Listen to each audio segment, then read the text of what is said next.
So welcome everyone today to this another walk-in series in our AIOS webinars, and this is a walk-in series today, walk-in retina patient, how to diagnose, treat and when to refer.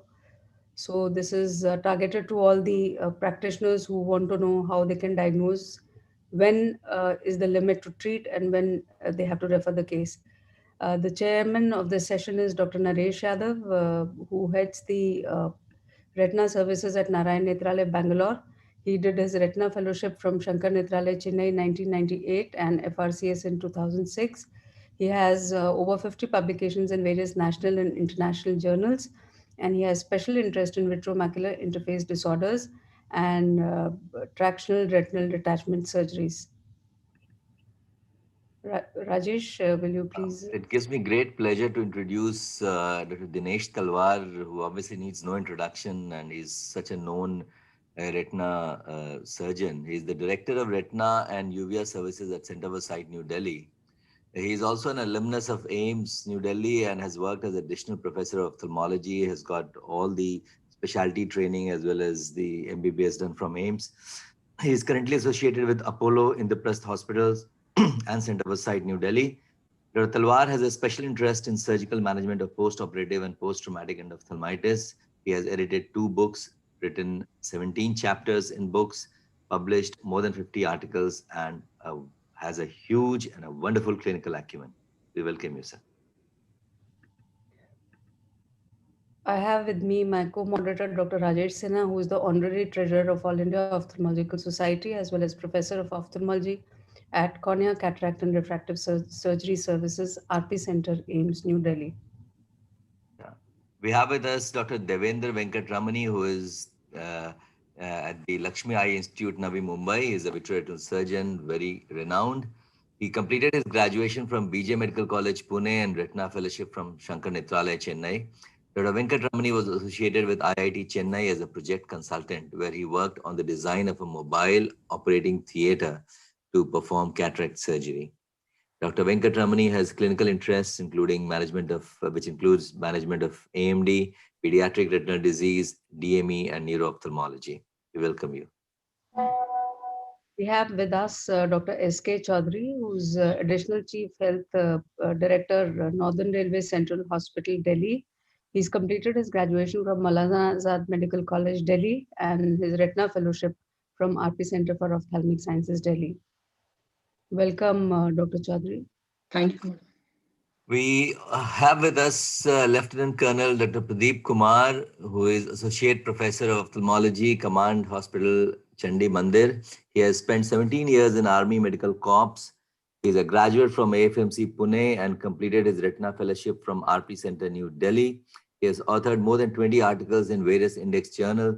Dr. Pradeep is an adherent sports enthusiast representing swimming in zonal levels, bike expedition, squash, and many more. He's a wonderful friend as well, and when he was working at RP Center, we had wonderful time together. We welcome you. Thank you, sir. It is my pleasure to welcome Dr. Ramesh Venkatesh, who completed his graduation from JJ Medical College, Mumbai, and Retina Fellowship from Shankar Nethralaya, Chennai. He has a strong interest in retinal imaging, and he has published more than 95 articles in the peer-reviewed journals and 3 textbook chapters, and he's undergone glaucoma training program at Arvind Eye Hospital, Coimbatore. Welcome, Dr. Ramesh. We also have with us Dr. Karthik Kumar, who is the Assistant Professor at the Retina Department, Arvind Eye Hospital, Madurai. He has 17 articles published in various peer-reviewed journals. Dr. Karthik has interests in diabetic retinopathy, ocular imaging, and diabetic vitrectomy. We welcome you, Dr. Karthik. So from here, we would request Dr. Dinesh Talwar, who's actually been our teacher also at RP Center, and we share some wonderful memories with him. Done several papers together, did DOS times together, and has learned so many things from him. I mean, he's an encyclopedia in himself. You can, as you watch him, imbibe so many things from him. So over to Dr. Dinesh Talwar, sir, for now carrying over the proceedings of the webinar. Thank you, Namrata. It's a pleasure to meet old friends and make new ones. even though it's on Zoom. And I think this is probably part of our new normal, which Namrata is trying to change into a physical format over the next few months. And I hope she's successful. So without further ado, let's start off. We have Dr. Naresh Yadav, who is going to be our controlling, presiding deity over here. So for all you people who are going to be speaking, please adhere to the discipline of your talks, because he's the one who's going to keep a watch on you. After each talk, we will have some discussion on the relevant topics. So if you stick to your time, which is around 15 minutes, we hope we'll have more time for discussion of each of these talks. So let's start off with the first thing. The most important thing is when a patient comes to your OPD, it doesn't matter if it's a retinal problem and he's come for a routine thing. Fine, let him come, you see him, you have enough time, you don't have to worry. The problem comes, sometimes that retina problem could be a harbinger of much grave prognosis, something lurking which is very, very dangerous to the life of the patient. And so we start with Mayday, the SOS call. You have a life-threatening disease presenting to you. How do you ensure you don't miss it? And we have over here Dr. Devendra Venkatramani, who's going to, over the next 15 minutes, explain to us what to do so that we don't miss a life-threatening situation. Over to you, Dr. Ramani. Thank you so much, sir. It's really an honor and a privilege to be presenting to such a wonderful panel, as well as to the August All India Ophthalmic Society gathering. So I'll just be going through a few cases, but let's start with a little bit of an introduction to our topic. You know, the eyes are called the windows to the soul, but I really believe that the retina is really a window to the rest of the body. It's uniquely accessible, and it's the only part of the body where we can actually see the blood vessels, neurological tissue, and the underlying vascular choroid has the largest blood supply per 100 grams of tissue in any organ system of the entire body. So we can always boast to our non-ophthalmic colleagues that we really have something special within the eye. So needless to say, various vascular disorders can manifest within the retina, including diabetes, hypertension, hyperlipidemia, but also systemic vasculitides and infections, including HIV. Neuropsychiatric disorders are really of great interest in today's day and age, and some of these are areas of intense research, especially with regard to their retinal and optic nerve manifestations. Hematological disorders like malignancies, anemia, hemoglobinopathies, and hypercoagulable states can also leave their mark on the retina, as well as other parts of the eye. So let's jump in and see this fundus image. This was a 42-year-old gentleman who complained of drop in vision in the left eye since about 15 days. And here you can see the classic picture of dot and blot hemorrhages scattered in all quadrants of the retina, a diagnosis that is not very difficult to make, but it warrants further investigation. And naturally, on further investigation, these were all the comorbid factors. In a 42-year-old gentleman who otherwise had no systemic complaints, we found him to be diabetic, hypertensive, and have hyperhomocystinemia. So this is a fairly run-of-the-mill situation that one encounters in day-to-day practice of truly life-threatening diseases that could manifest first to an ophthalmologist.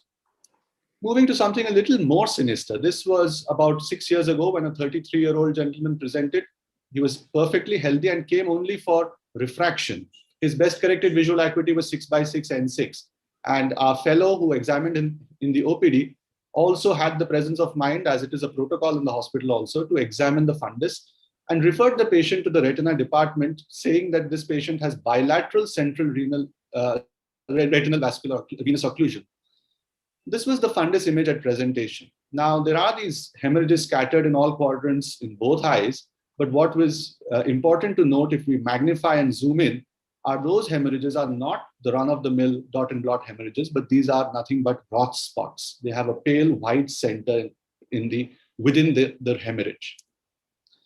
If we recall our teaching, causes of Roth spots could be infective endocarditis, systemic sepsis, leukemia, severe anemia, vasculitides, or scurvy. We obviously investigated this patient further, and we found a total leukocyte count to be 54,000 per millimeter cube. And the peripheral blood smear showed leukocytosis, myelocytes, and metamyelocytes. So this patient was referred to an internist, and they came up with the diagnosis of chronic myelogenous leukemia. And the hemato-oncologist started him on dasatinib. And the patient came to us a couple of years later, perfectly healthy, and you can see how those hemorrhages have totally disappeared. And of course, he has no visual complaints, but this is a patient we could help diagnose at an early stage of CML. This 43-year-old gentleman was supposed to undergo a corneal transplant in the right eye, and he had no other complaints in the left eye. The corneal surgeon had sent him initially for an ultrasound, and the ultrasound threw up some findings, which was 2 mass lesions, which had been measured to be about 0.5 millimeter, involving the retina in the right eye. So this is just an external photograph of the patient, and you can see the right eye has a total corneal opacity and a little bit of an esotropia, and the left eye is, the anterior segment was normal. Never miss the opportunity to look at the retina of the fellow eye. And when we did that, we saw that the left eye retina also had this translucent grayish white mass abutting the optic nerve. Just to zoom in, you can see that it's almost mingling with the optic nerve with the retinal blood vessels overlying it. At this moment, it's always useful to take a step back. And when we look at the patient more comprehensively, you can see that those lesions on the face were nothing but adenoma sebaceum, which are facial angiomas. And on asking the patient to lift up his shirt and examining his back, we can see those hypopigmented ash leaf macules, a whitish elevated patch on the back of the patient. So a true complete diagnosis would be tuberous sclerosis with bilateral retinal astrocytomas and a right eye corneal opacity. He was referred to an internist who advised him MRI and further investigations. However, the patient was lost to our follow-up. I do hope he's following up somewhere. But it's important in his case that we diagnose this condition because tuberous sclerosis has involvement of multi-organ systems being a phakomatosis. And you can see that these patients have almost a 40% chance of epilepsy and CNS tumors, as well as kidney renal cell carcinoma as well. This was a 55-year-old gentleman who presented with drop in the left eye vision since 2 days and complained of not being able to see the lower half. Now, his systemic history was significant in that he had been previously diagnosed to have chronic lymphocytic leukemia, stage 0. We'll come to the staging a little later, but CLL stage 0 essentially has, there's no treatment required at this stage as per the current guidelines-based guideline-based treatments.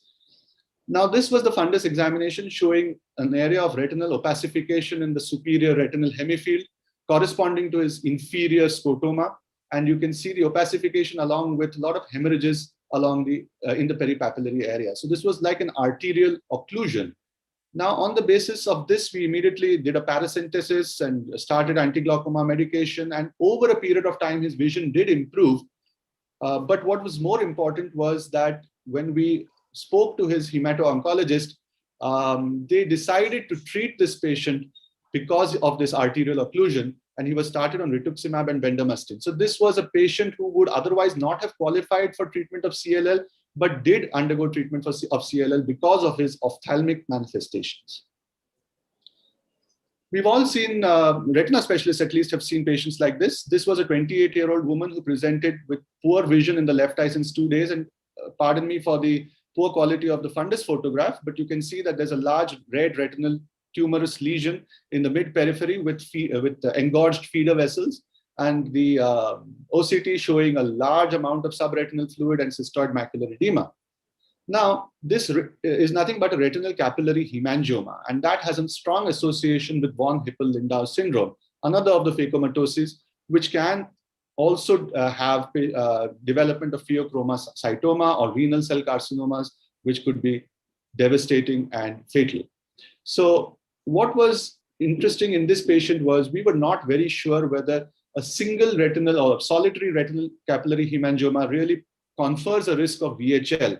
And on literature review, it was wonderful to find an article that answered this very question, published by Dr. Arun Singh and the Shields group, which talked about the increasing, the reducing risk of VHL as the patient's age increases. So this patient, however, did warrant further investigation, which all came out to be negative, but we did CRAO to the lesion and the subretinal fluid totally resolved, and the patient actually improved to 6/6, 6 months post-CRAO. So treatment of the ophthalmic condition is of course important, and that's what we do, but it was very important to note in this young lady of a childbearing age, what was her risk of having VHL and what was the subsequent risk for her future progeny.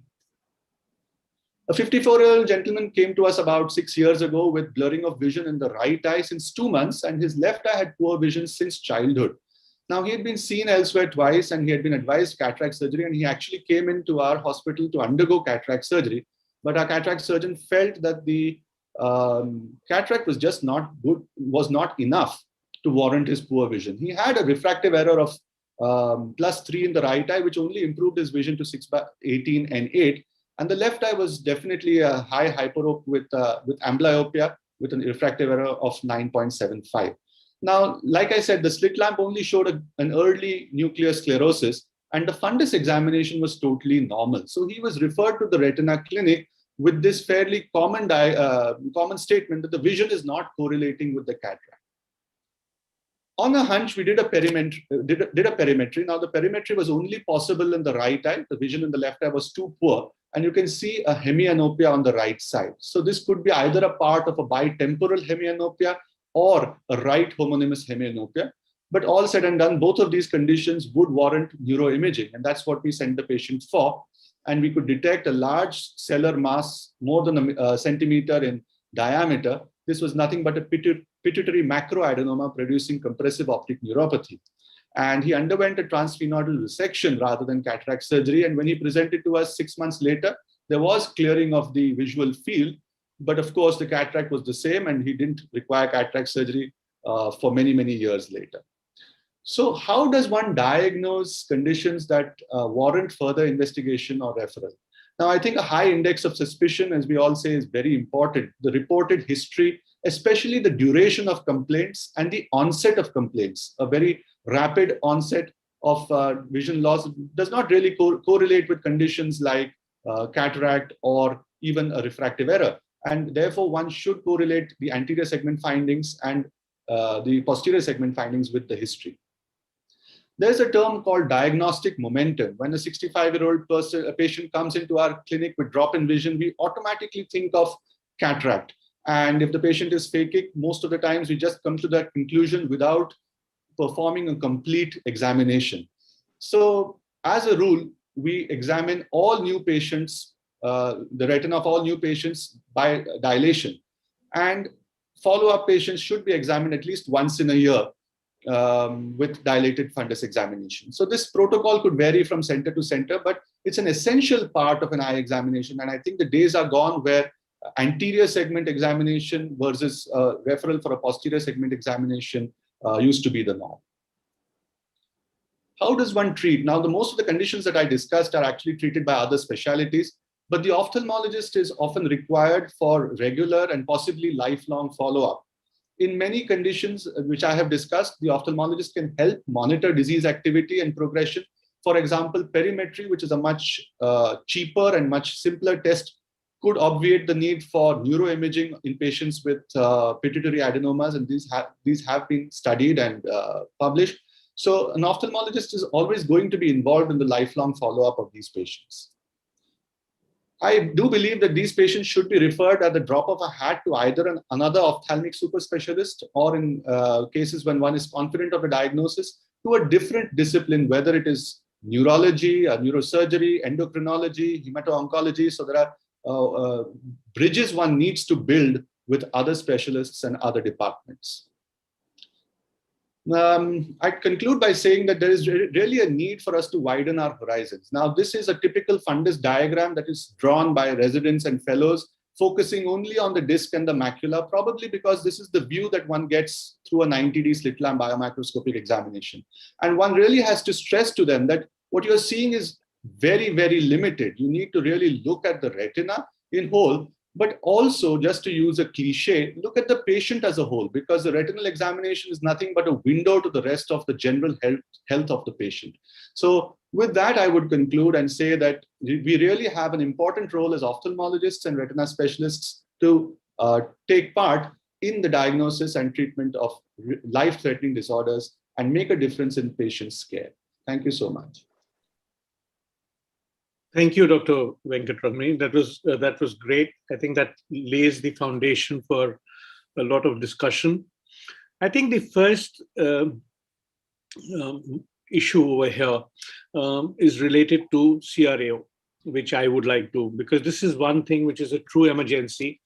And one comment I'd like to make is, see, the photographs that we normally show are those with the opacified retina, where there's a well-defined area of white retina, a cherry red spot, and there's no making a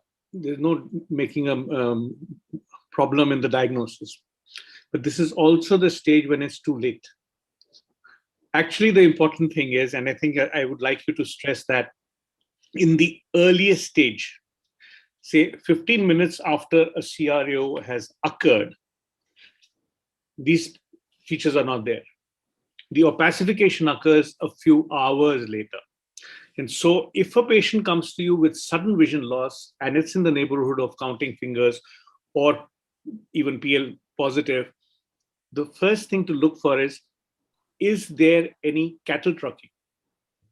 Because that is the only sign you'll get in the earliest stages. Other than that, you will get nothing much. And then if you find that, you're dealing with a CRAO. If your vision is at the level of PL positive, then chances are you're actually dealing with an ophthalmic artery occlusion, not even a CRAO. So would you like to comment on this? I think so. You're absolutely right. It's just that we, practicalities aside, because we obviously rarely see patients in that golden window, as it's called. And a lot of studies, including those by Sonsing Here et al., have shown that the 90-minute window is quite crucial for retinal recovery.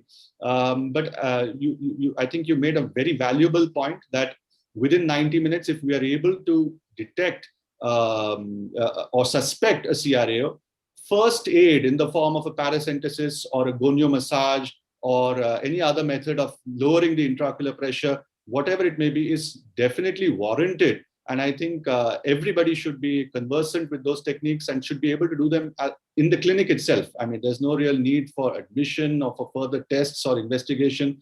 It's on that clinical hunch that one can initiate this first aid treatment. There are really very few ophthalmic emergencies. I mean, CRAO and chemical injuries are really true emergencies. And I think these are patients where we can really make a difference in that golden window. Yeah, so if we miss that, the first few hours before the opacification has set in, we've actually lost a valuable opportunity, because that's when we could maybe in 40% of patients, we may have made a difference. So this is one thing which I like to stress upon for all young ophthalmologists. Please don't miss that window. Everyone talks of the cherry red spot. Cherry red spot is irrelevant, actually. The other thing is in CRAO, and this is, I've learned this over the last year or two, hyperbaric oxygen can sometimes help. So, and that works best if it is given in the first, if it started in the first 24 to 48 hours. So again, hyperbaric oxygen is something that can, if you have the facility, please try to get it initiated, and sometimes you may make a difference to the outcome. The other important thing is, in a CRAO, if he comes with this opacification, you have to still, it's not the end of the thing. It's the beginning, as you said. A complete cardiac workup. He needs an echo, he needs a Doppler, he needs a carotid angiogram. All those tests to rule out any cause of an embolus. And so that's why I always tell these guys, I say, look, ye jo ho gaya, but please immediately go to your cardiologist, get the whole thing done. And then sometimes you're worried that the cardiologist may not take it so seriously. So I mentioned there that at least an echocardiography and carotid Doppler are the very minimum. And I think now we are able to do ophthalmic artery angiographies also fairly well. So it's easier to do whether there's any blockage there. Dr. Yadav, would you like to add something to this? Yeah, no, it was a good collection of cases what Dr. Devendra showed. So I just recollect one patient that we saw.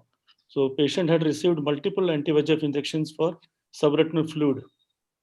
So because now everybody is giving anti-VEGF injections, so whenever there is a poor response, suboptimal response, you should not blindly continue that thing. So that patient, we did FFA, there was no leakage, there was no vascular problem. So such cases, you should always suspect that there is something amiss. And this patient on testing was found to have multiple myeloma. So these things are all important. So hematological disorders, gamma globulin problems, and similarly one case we had seen came with just a floater, vitreous hemorrhage, and on dilated examination we found VHL in both the eyes, and this patient was found to have systemic associations also. So a complete ophthalmic examination is a must. So I think one thing is clear, that you must do a dilated examination in all patients. But I'll come to another aspect. Sometimes you get a patient who says, I'm having vision problems. And you do the vision of the patient and he's got 6/6 vision. This patient cannot be sent away saying you're okay. This patient needs a perimetry.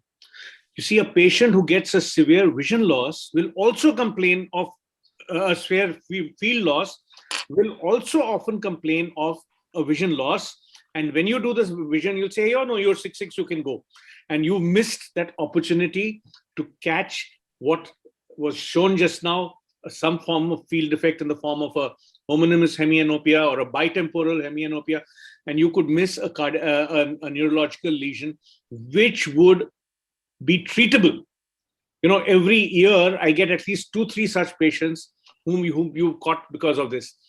You may ask for a neurological, an MRI later on, but just get a field test done. Simple test, you'll get an idea whether something's going wrong. So this is the other thing which is important. I think confrontation also is very important. Yes, you can, that also, but sometimes, you know, confrontation, we are not so this thing, we may miss unless it's very gross. A field defect on automated fields will show anyway, there's no problem. So this is the other important thing. One last thing about, we were talking of CRAO. One situation where there's actually a mayday is if the patient's coming with a CRAO and he says he's having a lot of pain on the temporal side, and you feel over there and you actually may actually be able to feel a roll, when you roll it up, you may feel the temporal artery.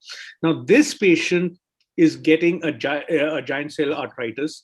He is getting a temporal, and this can be bilateral as quickly as within 24 to 48 hours. Something which is truly mayday and should not be missed. So we must be careful. If a patient comes with a CRAO, this is the other thing which you want to miss out. The same thing also applies for if he comes with what looks like an AION. That again could be related to this. So both these situations, don't miss this temporal sided headache or temporal sided pain and tenderness. Don't ignore that, because tomorrow you will regret that you missed that opportunity. So this is the important thing. Is there anything else you'd like to add? Would anyone else like to add something? Any of the other panelists would like to add something? Sir, Karthik from Madurai. Similarly, we actually suspected and found the patient with Takaiso arteritis. We went to a rheumatologist and we found Takaiso. And actually, we also found one full family of VHL actually. Almost 7 members are involved, and one of them died of renal cell carcinoma. One had very high BP. He had pheochromocytoma. So, as everyone told, I think it is really important to look at the fundus. It gives a lot of possibilities actually. So many cross-referrals just by examining the fundus. Thank you. Yeah. And finally, any patient who comes with a cataract, but the cataract is not commensurate with the vision loss, the fundus examination is mandatory. And that is something that goes without saying. I think Dr. Venkatramani sir talked about it also. Dr. Just one small comment. Yeah. Yeah, we recently had a case where we had a bilateral arterial occlusion, and we did the cardiac workup and the 2D echo, it turned out to be negative. But actually, when you look at the history of the patient, he comes with peripheral ischemia, he has infertility and everything. And then you had the thrombus, which was sitting at the aortoiliac junction. And that was what was causing the embolus. So this was a Lerish's syndrome, which eventually lead to multiple emboli in the both the bilateral arteries, carotid arteries, and that caused the occlusion. So most of the time we tend to look only at the heart for finding the source of the embolus, but that may not be the case every time. Yeah, so heart and the carotid both are important. I mean, you have to look at all the major vessels, Yes. which go up to the eye. So and that's what's important, because you might the next time he may present with a stroke. Yeah. So thank you very much. Let's Dr. Ramani, now we will go to the next talk by Dr. Chaudhary, Refractory DME, Labeling and Management. I think this is extremely important, because one hears this term, oh, this patient is refractory to treatment. Now, I think we have Dr. Chaudhary to tell us, when is it really refractory? When do you label it? And then how would you manage it? Over to you, Dr. Chaudhary. Thank you very much, sir. Once again, good morning to everybody. Let me share my screen.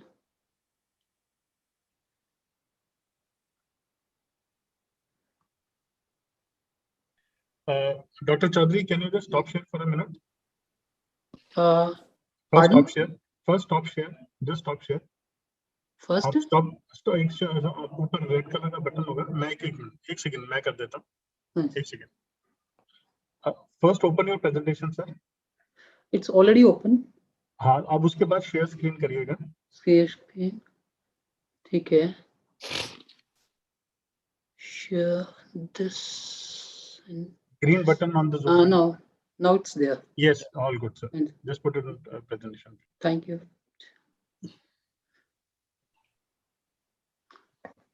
Today I will be talking about refractory DME, its labeling and management. In our clinic, all of us have seen this picture, and this is diabetic macular edema, and this is not very difficult to diagnose and treat. But like standard treatment for DME is these days intravitreal anti-VEGF injections, and most of the time we get the response like this. In upper picture you can see a lot of edema and vision loss, and after injection you see suddenly decrease in central macular thickness and proportionate increase in the vision. But we are not always not so lucky.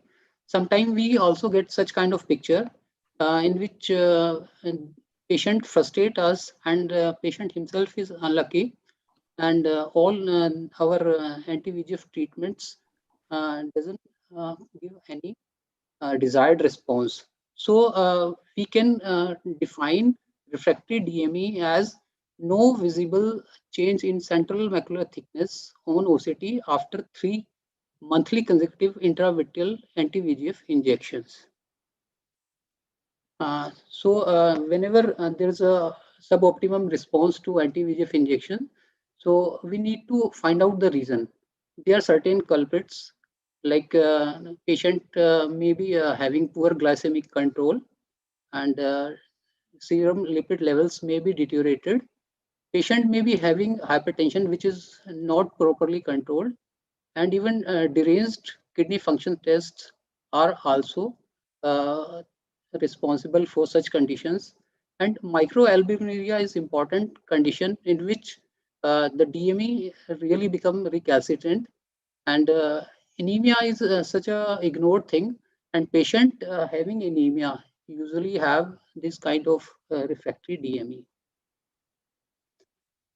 There's certain anatomical culprits also, like leaky aneurysm, micro or macro, at macula or adjoining macula, and sometimes there are abundance of capillary non-perfusion area in the periphery, which keep on secreting VGF and which are responsible for increased permeability of capillaries at macula and keep on pushing the fluid at macula and frustrate us.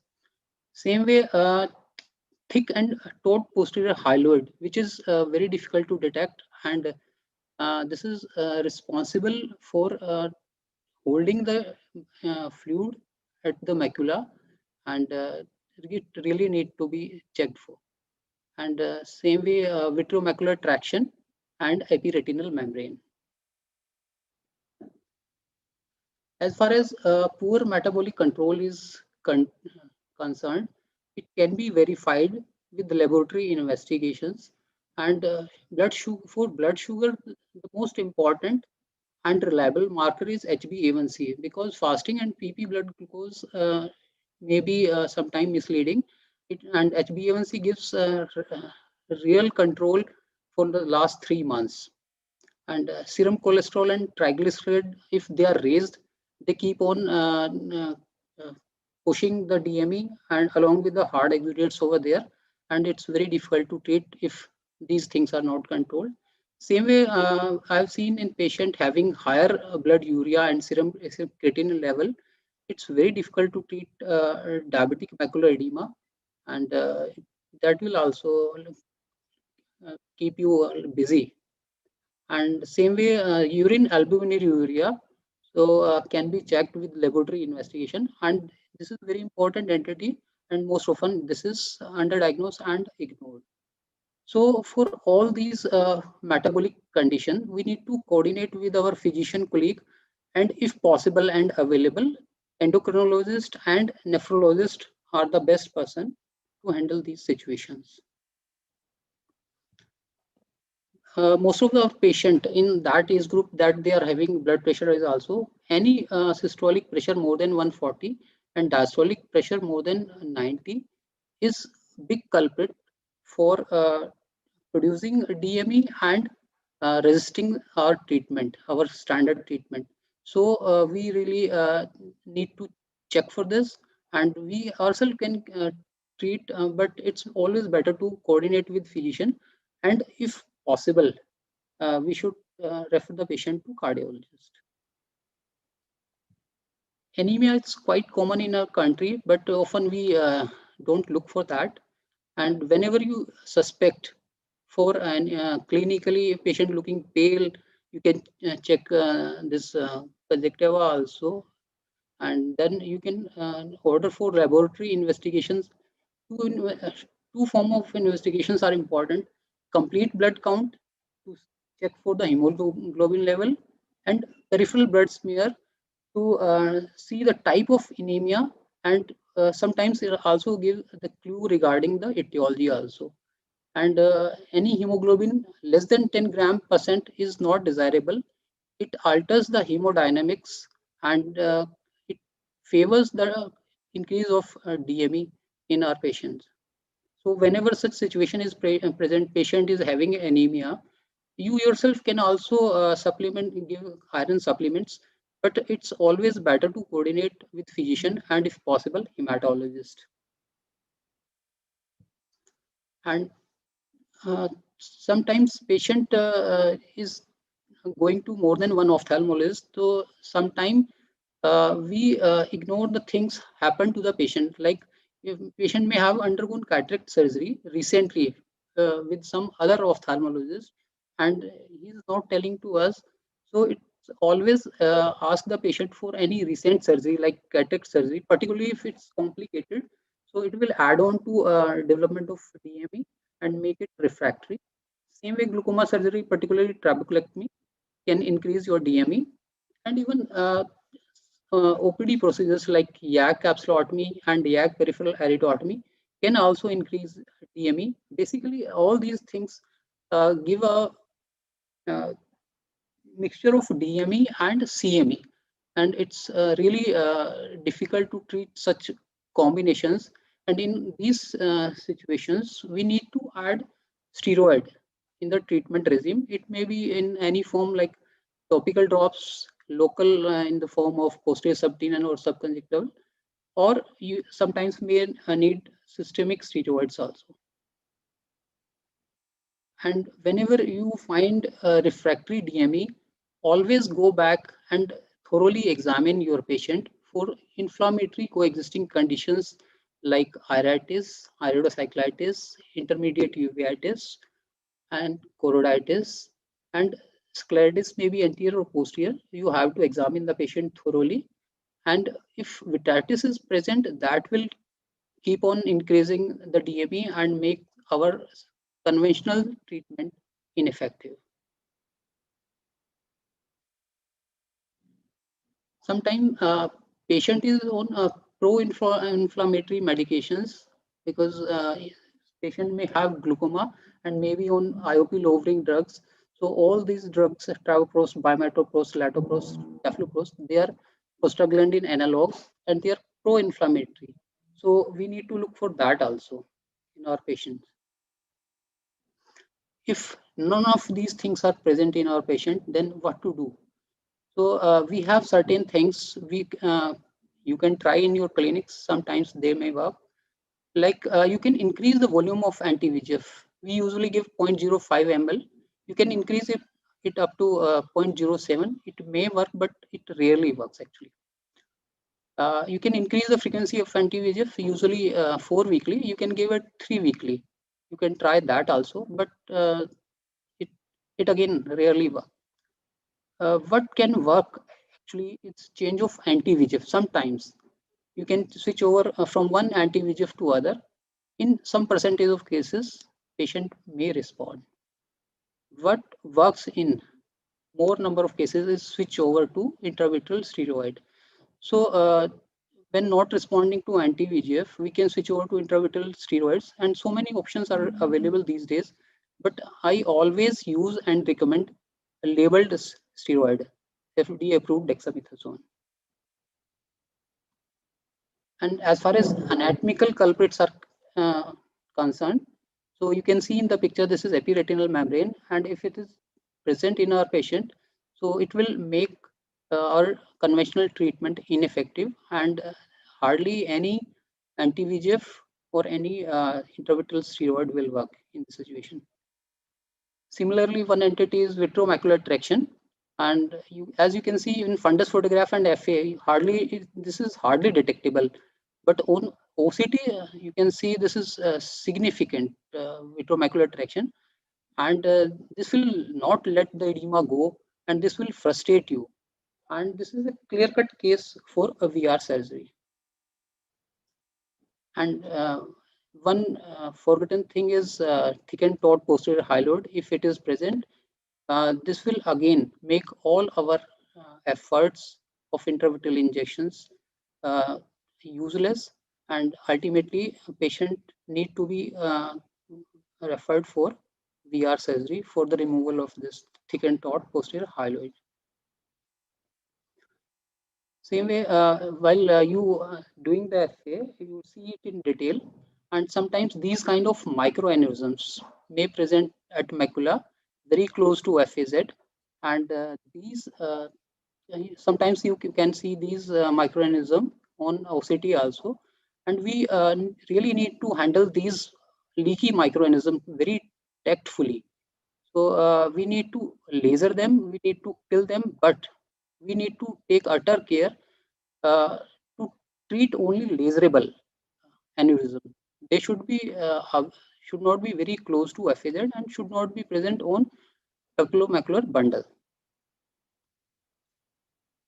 Same way, sometimes in FA, if you see the periphery, you can find a lot of peripheral capillary non-perfusion. This is a photograph, FFA photograph, captured by a wide angle FFA camera, and there are a lot of CNP area in the periphery which kept on secreting VGF, and which keeps on increasing the permeability of capillaries at macula and make our treatment refractory. So I will summarize my presentation in these 3 slides. First is how to diagnose refractory DME. So important is you should ask leading questions from patient regarding use of any IOP lowering eye drops, particularly prostaglandin analogs. Same way, a detailed history for recent ocular surgery or procedure should be taken from the patient. And a thorough eye examination has got its own value. You should not stick only to retina and OCT and FA. You should thoroughly examine the patient right from anterior segment to posterior segment to catch the culprit. And laboratory investigations are very important to find the things and to catch the culprit, and accordingly you need to treat them. And good, if your patient is refractory, you should not hesitate to go for another good quality FFA to look for a leaky aneurysm at macula and CNP areas. Same way, good quality OCT can solve your problem, and you have to see for thickened taut posterior hyaloid, vitreomacular traction, and epiretinal membrane. And how to handle your refractory DME patient? First of all, you need to control the metabolic factors by yourself with patient consultation and with the help of your physician colleague. Your pressure should be controlled very well. Otherwise, it will make the things worse. Same way, if a patient using IOP lowering drug in the form of prostaglandin analog, you can switch over to alternate drops which are not having these side effects. And if you find any coexisting ocular inflammatory condition, must treat them accordingly with the help of steroid or non-steroidal anti-inflammatory medicines. And if you find on FA any leaky microaneurysm, you need to laser that. If you have the facility, laser it. Otherwise, refer to the clinic where these facilities are available in the city. Same way, for CNP areas, you need to do PRP. And if you have the facility available, do it. Otherwise, don't hesitate to refer the patient to higher clinic where these facilities are available. If in some cases, as I told, you can try changing anti-VEGF, and you can also try switching over to intravitreal steroid, the labeled one particularly. And very important is when to refer a refractory DME to the clinic where the facilities are available to handle them. Like in the case of leaky macular aneurysm, you need to refer the patient for focal laser photocoagulation to kill the aneurysm. And same way, if patient is having peripheral CNP areas and these are the culprits, so you need to refer the patient for pan-retinal photocoagulation where this facility is available. And same way, if you find thick and taut posterior hyaloid membrane, posterior hyaloid, you need to refer the patient to VR surgeon where this facility and the facility is available to handle this condition. And also in the case of vitreomacular traction, you should not try too much of intravitreal injection and all that. These are clear-cut cases for VR surgery, and you should refer the patient to a place where these facilities, VR surgery facilities, available. Same way, case of epiretinal membrane will not be solved by intravitreal anti-VEGF injection alone, and they need surgery for the removal, and VR surgeon is required for this purpose. And you should also take care, and whenever your DME patient is associated with any vitreous hemorrhage, proliferative vitreoretinopathy, VR traction, or tractional RD, you should not try much in those patients and simply refer the patient to the higher center where the VR facility is available, because all of these conditions need surgical intervention. Now, your suggestions and questions are most welcome. Thank you very much.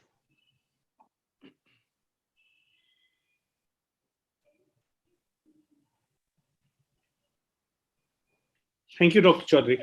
I think you brought out the entire gamut of problems that can happen, which can cause a refractory DME.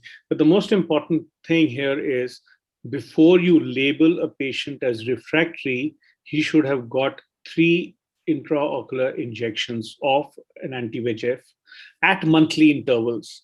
And if after that you find that he's not responded, that's when you would say this is refractory. In fact, this is what the protocol U study showed, that when they took patients who were initially labeled as refractory and gave them a run-in time of 3 injections, 50% of the patients responded. So that is the kind of improvement that can happen. 50% of your patients whom you've been labeling as refractory may turn out to be just inadequately treated once you give them these regular injections. The other important thing which you mentioned, and which is especially important because nowadays people ignore it.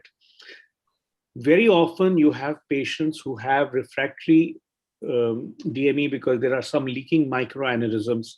And if these microaneurysms are more than say 500 to 750 micron from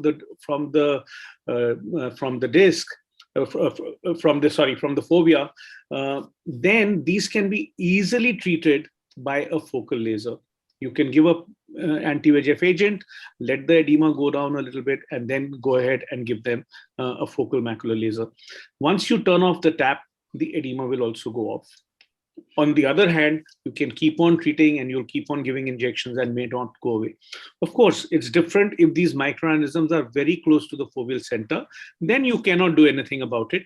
But be careful. There are sometimes what you call as center involving diabetic macular edema may have its origin. The site of the leak may be far away from the foveal center and may be amenable to treatment. This is the second important message which must go to everybody. And the third important thing is that when you have a patient who's not responding well, please make sure that the systemic parameters are under control. The patient's HbA1c should be looked into. The patient's lipid profile should be looked into. Anemia, as you mentioned, should be looked into. Uncontrolled BP or episodically rising BP should be looked into.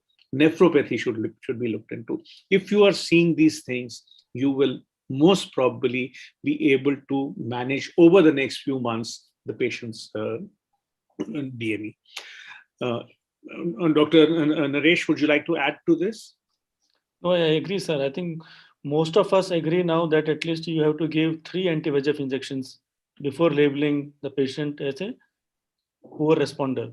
Just don't say that after 1 injection there has been not much improvement and I'll switch over to another agent or steroid.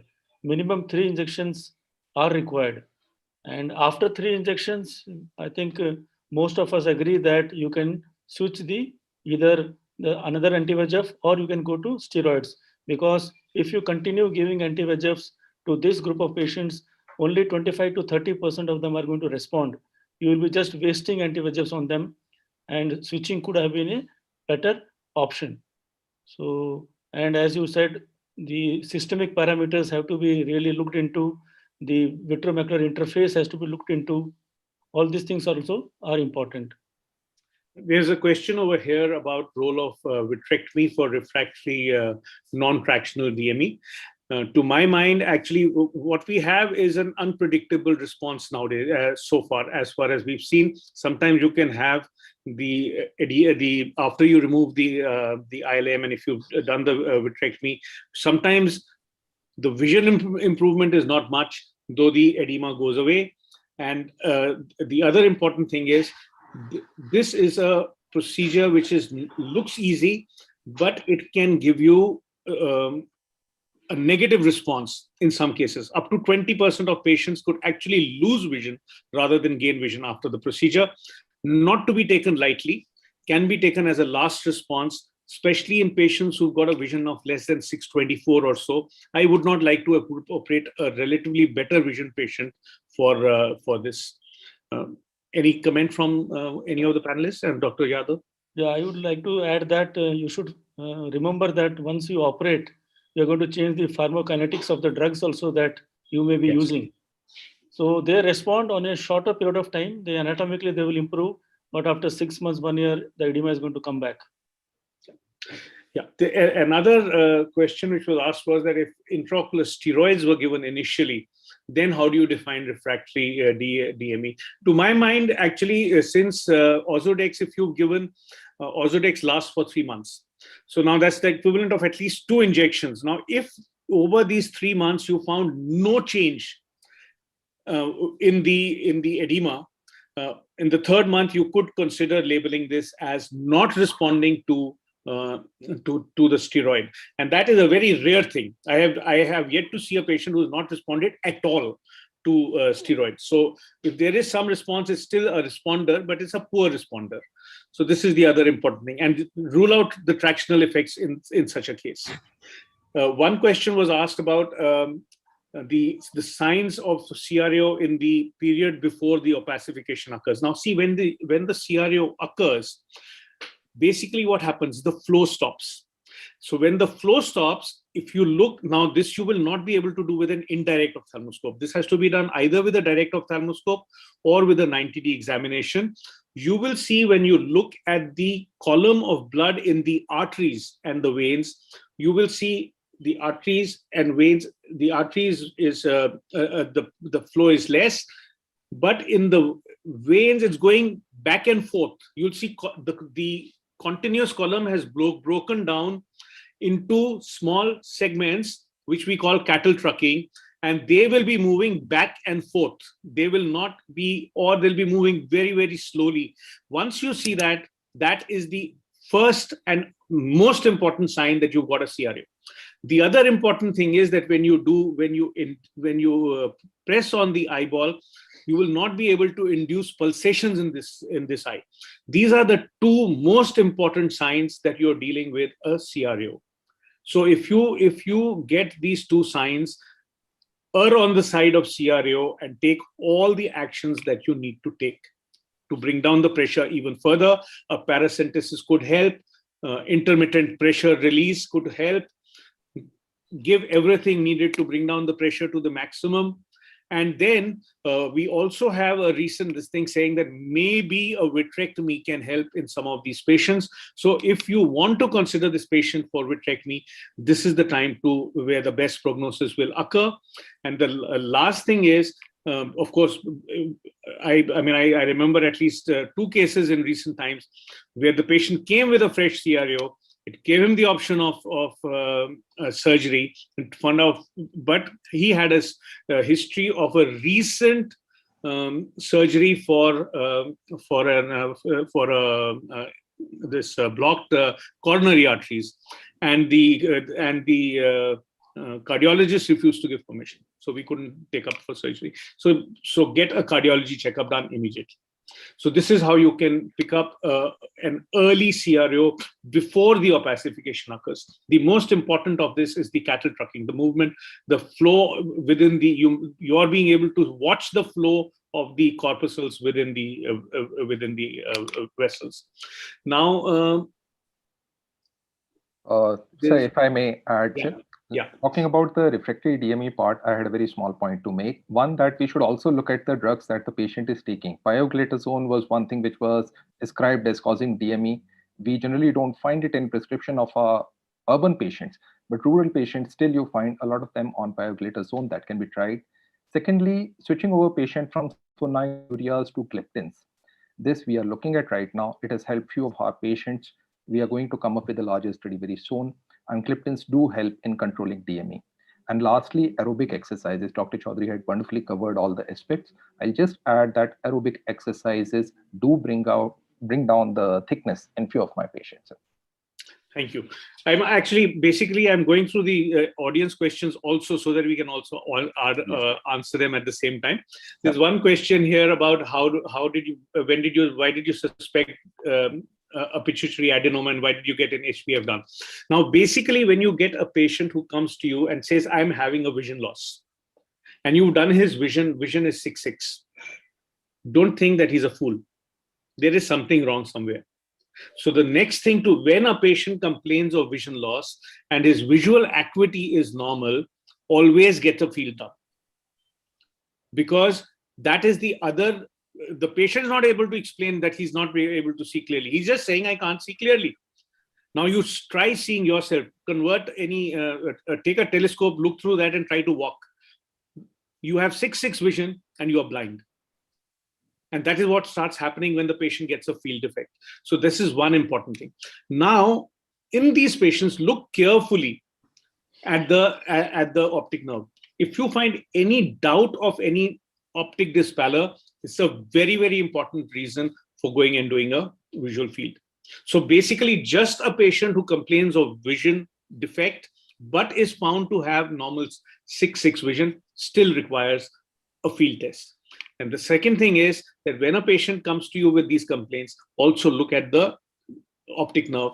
And if the optic nerve shows any kind of pallor, it's better to go ahead and do a field test. Now, I'm going to put the next question to the House.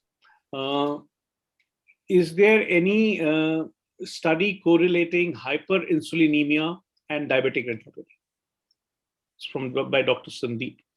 Any comments from any of the panel? I am not aware of. I'm not sure if anyone has any comment on this. Okay, so maybe we will look into this, and I think Dr. Yadav has a very strong research team. Maybe he can ask somebody to look into this and answer your question. The other, I think drill will be coming soon. So I'm not answering this question right now. We will get to drill soon. The other important thing is about 3 monthly injections of anti-VEGF. How much response is considered inadequate? First thing is, any response is considered response. If you have more than a 50 micron decrease in retinal thickness, you have a partial response, and that's worth pursuing. This is a slow responder who may take 6 months more to respond, but is responding to your treatment. Then Dr. Ramesh Venkatesh to everybody. What is the role of PRP in non-proliferative diabetic retinopathy with refractory DME? Good question. Starting with Dr. Yadav, your comments, please, and any of the panelists after that. I think before going to PRP, I would like to switch to steroid and see whether there's a response with the intravitreal steroids. If with the intravitreal steroids also there is no response, then based on the FFA, I could take a call, but you need a wide field angiograph, not the routine angiogram. And so there are conflicting reports. So earlier we were very keen, and I have done some cases and done scattered PRP, but somehow I have not been very happy with the results that I got. But this is also an option. Basically, it's sort of graded. So you switch the pharmacotherapies, whatever is there, and then you can take help of this targeted laser also. Any comment from any of the panelists? I have my experience with targeted retinal photocoagulation, sir. This was what we studied at RP Center also. There was a thesis of one of the candidates, and we had very promising results that the thickness does come down if you do targeted retinal photocoagulation. But as sir said rightly, you require an ultra-wide field angiograph before you consider this therapy. Okay, so I'm going to give 2 comments on this. Number one, go to the Protocol S study. If you see the Protocol S study, now, though your question is of NPDR, but very severe NPDR, I will consider in the same category. Now you have a patient, so what did they find? They found that patients who had PDR with DME, when they were put in the group of monotherapy, the number of injections was almost double of what would happen if you gave them a PRP plus anti-VEGF agents. So the number of injections goes down tremendously if you've done a PRP in a patient who's got PDR with diabetic macular edema. And to my mind, that is one of the biggest sort of trend setters, or showing something that shows you a trend that, look, if the PRP was there, the number of injections may have gone down. Now, the important thing here is, the ischemia is not in the central retina, it's in the periphery. So a peripheral laser, I'm not even talking of targeted laser, I'm saying peripheral laser going, say, 3 disc diameter beyond the arcade. You're nowhere near the central retina. You're only picking up the ischemic areas now. Your field will not be affected, number one. Number two, the periphery is now covered. You have removed all areas of ischemia. So you will end up getting the same effect that you would get in a normal PRP with this injection. So I believe there is a role in refractory macular edema of doing a peripheral laser? And the answer to that is coming from the protocol S. So you can't have a bigger study than that. So this is the first important thing. The second thing, many of the centers, or let's say, no, very few of the centers can have the kind of facilities RP Center has or Dr. Yadav has, but all of us have angiography cameras which are at least 50 degrees. All the cameras nowadays available have views of 50 degrees to 55 degrees.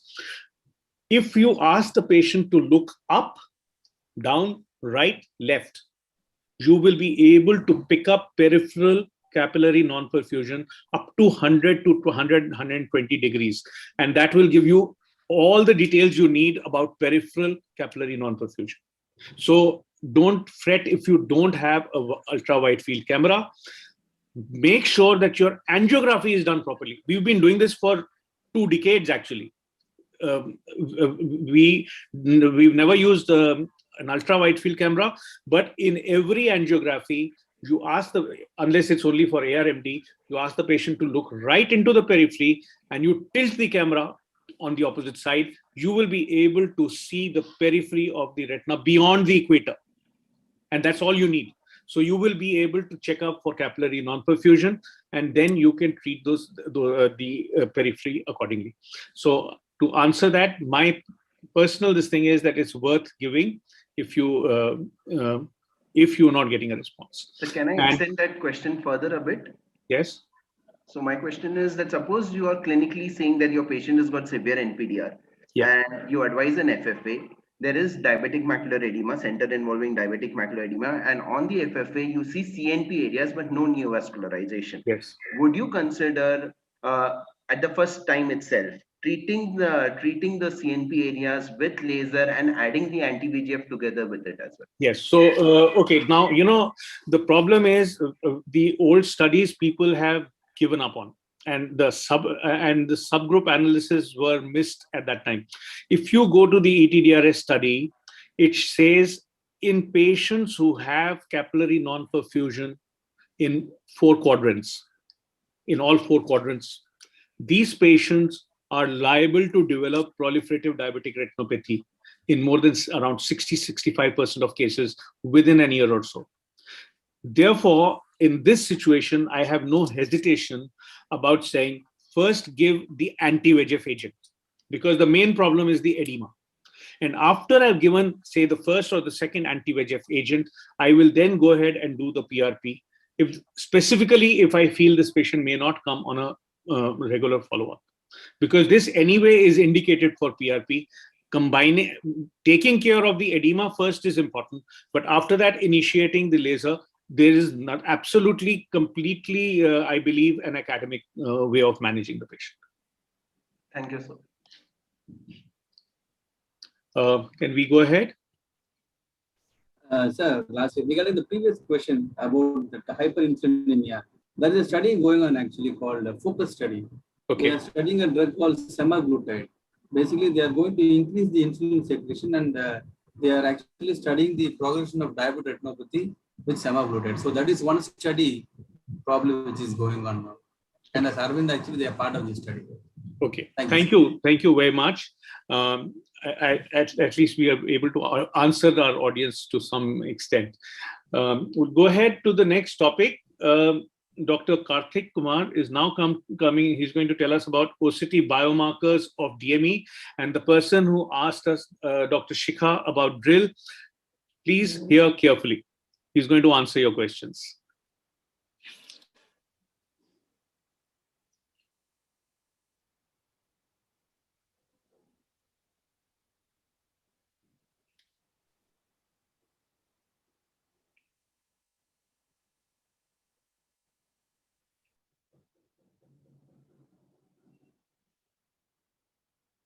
Sorry. Are my slides visible? I was muted actually. Yeah. Thank you, everyone. Thank you, AOS, for giving this opportunity to talk about this wonderful topic.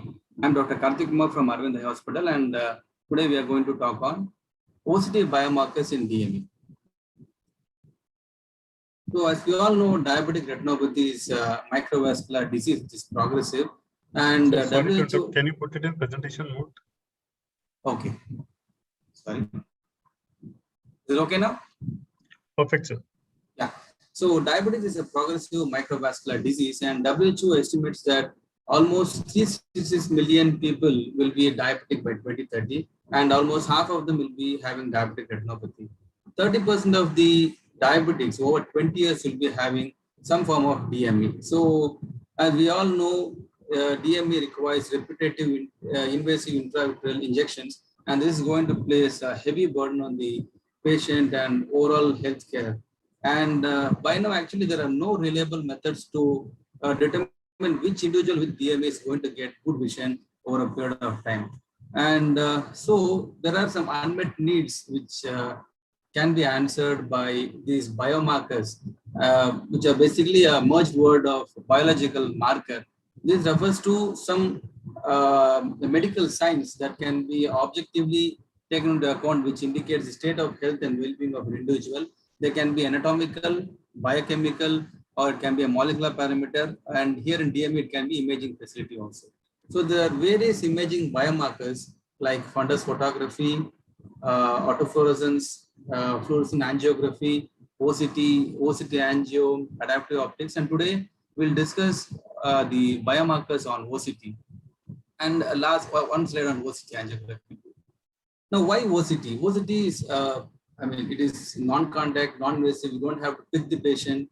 It gives very high resolution images similar to an optical biopsy. And of course, because of all these things, you can consider this as a very good biomarker to predict the visual outcome. So these are few biomarkers which I'm going to discuss. And the first and foremost thing, everyone talks about the macular thickness. Whenever a patient comes, if the patient has DME, the first thing which comes to our mind is retinal thickness. And of course, the foveal contour is going to be lost. So when we see the OCT, what we are going to see is basically the macular thickness map. This is the ETDRS circle with 3 circles. The one in the center is the 1 mm circle. The one next is the 3 mm radius circle, and the last one is the 6 mm circle. The one in the center is basically the 1 mm circle which we are interested in, and the average thickness here is called as the central subfield thickness, which we are interested in. And as all the studies says, significant increase in this macular thickness is associated with increase in the severity of diabetic retinopathy, and of course there are going to be decrease in the visual acuity. And of course, with good treatment with either anti-VEGF or steroid, if the macular edema decreases, we always assume that the visual acuity is going to get better. And there are different types of diabetic macular edema. We have spongiform, we have cystoid form, we have serous detachment, and of course, we had a traction. We also have a tractional RD. A study of 125 eyes with treatment-naive DME reported overall worse visual acuity with the cystoid form more than the other forms. Serous detachment is seen in around 30% of the DME, more common with severe forms of diabetic retinopathy. And one study says that the presence of serous detachment at baseline is also with a very favorable visual outcome post-treatment. And interleukin 6 levels were significantly higher in eyes with serous macular detachment than in eyes with other form of diabetic macular edema, which indicates there is an active ongoing inflammation, and many of them prefer to use steroids in these conditions. And many literature review states that diffuse macular edema gives better visual acuity than other forms of macular edema, but overall there is no consistent data to support that one form of macular edema is going to be having a poor prognostic significance than others. Talking about cystoid macular edema, visual acuity is not associated with either the presence or absence of cyst, but we have to take into account the number, location, and the size of the cyst rather than just the presence or absence of cyst. The larger cysts are definitely going to have the negative effect on the retinal sensitivity. It is basically the amount of remaining retinal or the foveal tissue which is going to tell us about the visual acuity. There are many studies again which tells that the size and location is not going to be, it is going to be of significance, but mainly the remaining tissue which is left behind is what is going to determine the visual acuity. So Now, taking consideration into all these things, whether the macular thickness or the central subfield thickness alone is enough to predict the visual acuity in DME. So that is the question which we all have to think. So protocol A in a DRCR net, where they compared the OCT measured retinal thickness and visual acuity in eyes with macular edema before and after macular laser photocoagulation.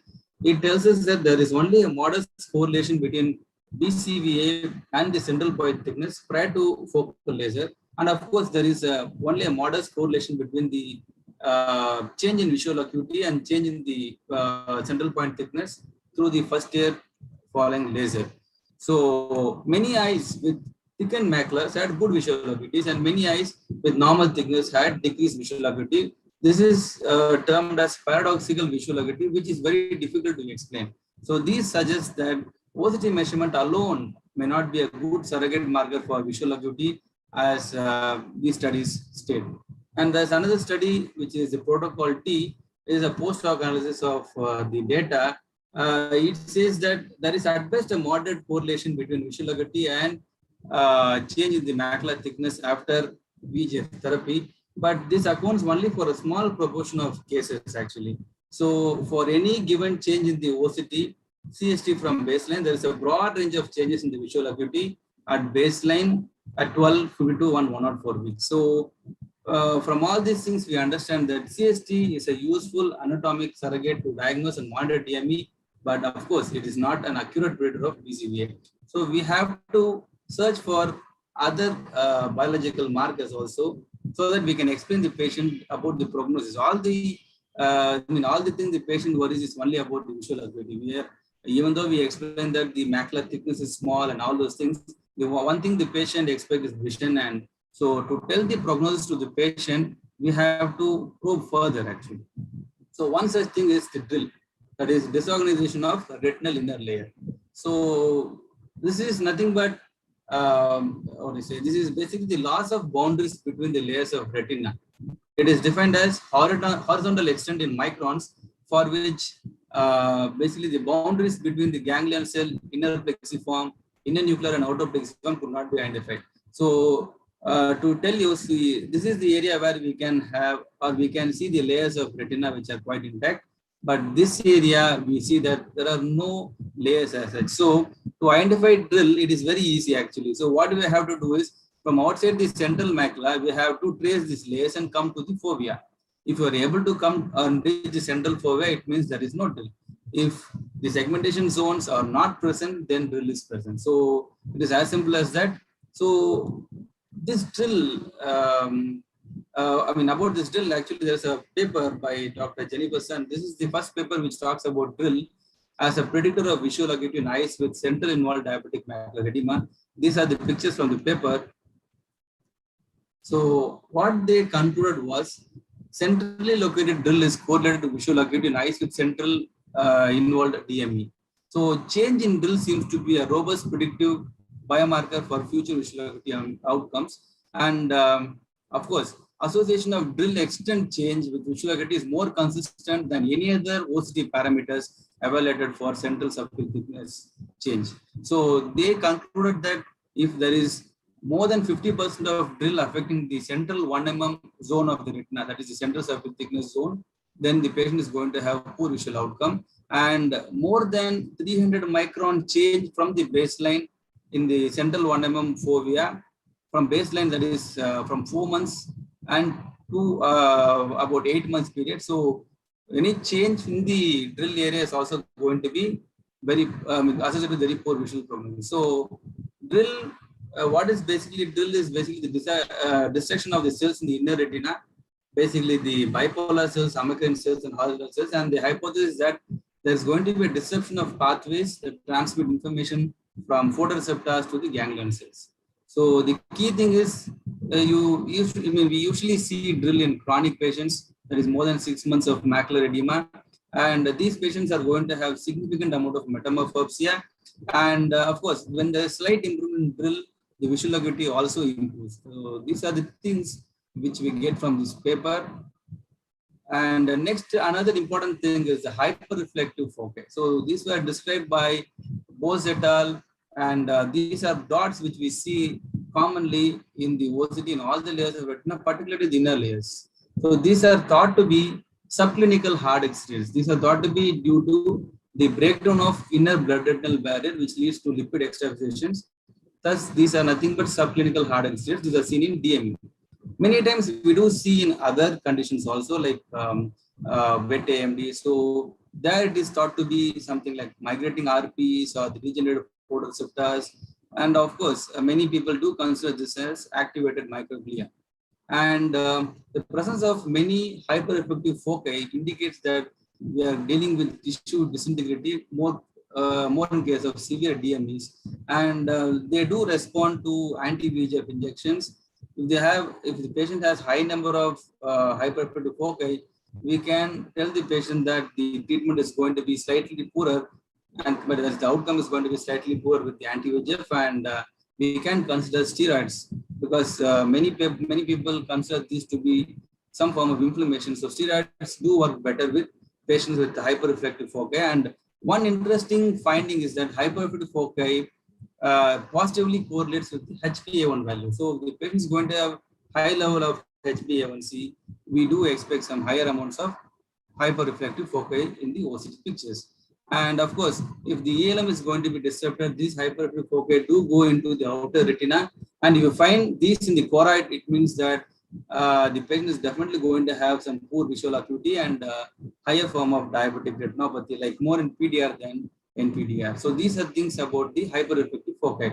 And another important thing is the ELM, which you all see. This is the ELM, which is shown here. This is a line which is most important. We all see the ELM in the OCT. There is a plexus between the molar cell and the photoreceptors. It is basically the third blood retinal barrier. When this is disrupted, the fluid enters the outer retina. And this ELM status is more closely related to the visual acuity in DME, and it is useful for prognostication purpose also. So here you can see in the picture that the ELM is gone, and the patient is going to have definitely some poor vision. And we all talk about the ISOS junction, which is basically the photoreceptor layer. There are various terminology like cost line, ellipsoid zone. So we just make the matter simple. We will address it as ISOS junction. So these are basically the photoreceptor layer. Any disruption of these photoreceptor layer is going to be more damaging. So this is the yellow line actually, which represents the ISOS junction. And the percentage disruption of this layer has significant predictor of visual acuity in patients with DME. So we have to assess this ISOS junction. And of course, this is going to be we can also actually grade both the CLM and the ellipsoid zone or the ISOS junction are closely related actually. So one gets disrupted, the other also has a chance of getting disruption. Usually the ELM goes before the ellipsoid zone. And finally, about the choroid, in DME, we find that the choroid is thin actually. So the mean choroid thickness is much thinner in patients with DME. And of course, if you have a thicker choroid, it's going to be, the choroid is going to have intact choriocapillaries. So lesser outer retinal ischemia, and of course, the photoreceptors are going to be preserved, so better visual acuity. So that is the concept behind this thin and thick choroid. So basically, we can see the choroid for the thickness in case of DMEs. And finally, a note on a topic called parallelism. So what they do is basically the outer retina, the subfoveal area covering the photoreceptors are skeletonized actually, and the segmentation lines are taken into account, and we see the lines whether they're parallel to each other. So when they are parallel to each other, the vision is going to be better. In DME, this parallelism is significantly lost. So this is one of the parameters which we can take into account. And a note on OCT angiography. We are very excited about OCT angiography because we don't have to inject the patient with fluorescein dye without doing anything, without going for a time-consuming invasive procedure. All we can do is take a OCT angiography and see for the FAZ. The foveal avascular zone in diabetic macular edema is usually irregular and is going to be large, especially the deep capillary plexus gives a good idea about the extent of diabetic macular edema. And if the deep capillary plexus is going to be good, we can say that the treatment to intravitreal injection will also be better. I mean, it's going to be good actually. And many microorganisms which are not seen on FA can also be picked up by OCT angio. And if you're going to talk about the vessel density, Of course, in case of diabetic macular edema, the parafoveal area is going to have poor vessel density right from the initial to begin with, basically. So, in the end, take home message. OCT serves a very good biological marker because it is non-invasive. Nowadays, it is available everywhere actually. And central subfield thickness, yes, it is regularly believed that it is going to be correlating very well with the visual acuity, but many times it's not going to be so. Other factors like drill, hyperactive foci, ELM continuity, integrity of the iOS junctions are also going to be very important to predict the visual acuity. Of course, you can also take into account the choroid and OCTA to see the foveal avascular zone. And thus, these OCT biomarkers can help in diagnose, grade the severity of the disease, modify our treatment regimen, and predict the prognosis in diabetic macular edema. So in the end, don't consider only only about the macular thickness. We should also go deep inside the OCT, check for other OCT biomarkers to help the patient, and also to prognosticate the disease actually. So thank you so much for giving me the opportunity. Thank you, sir. Thank you, Karthik. Any comments, Dr. Yadav? No, I would just like, it was a nice presentation. I think you covered all the biomarkers very nicely. This is just for the general ophthalmologist. So basically, I think most of the people have fundus photographs. So I think they should take it routinely and they should try to look at the microaneurysms also. So if you see that the microaneurysms are appearing more frequently, there's a faster turnover of the microaneurysm. So that could give you an idea that this patient is likely to develop edema.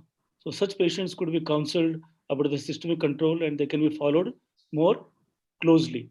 Once edema is there, then the treatment is easy. But we are interested in looking at which patients are likely to have macular edema. The other thing could be that OCT also, sometimes there may be no edema, but the patients may have hyperreflective dots on the OCT.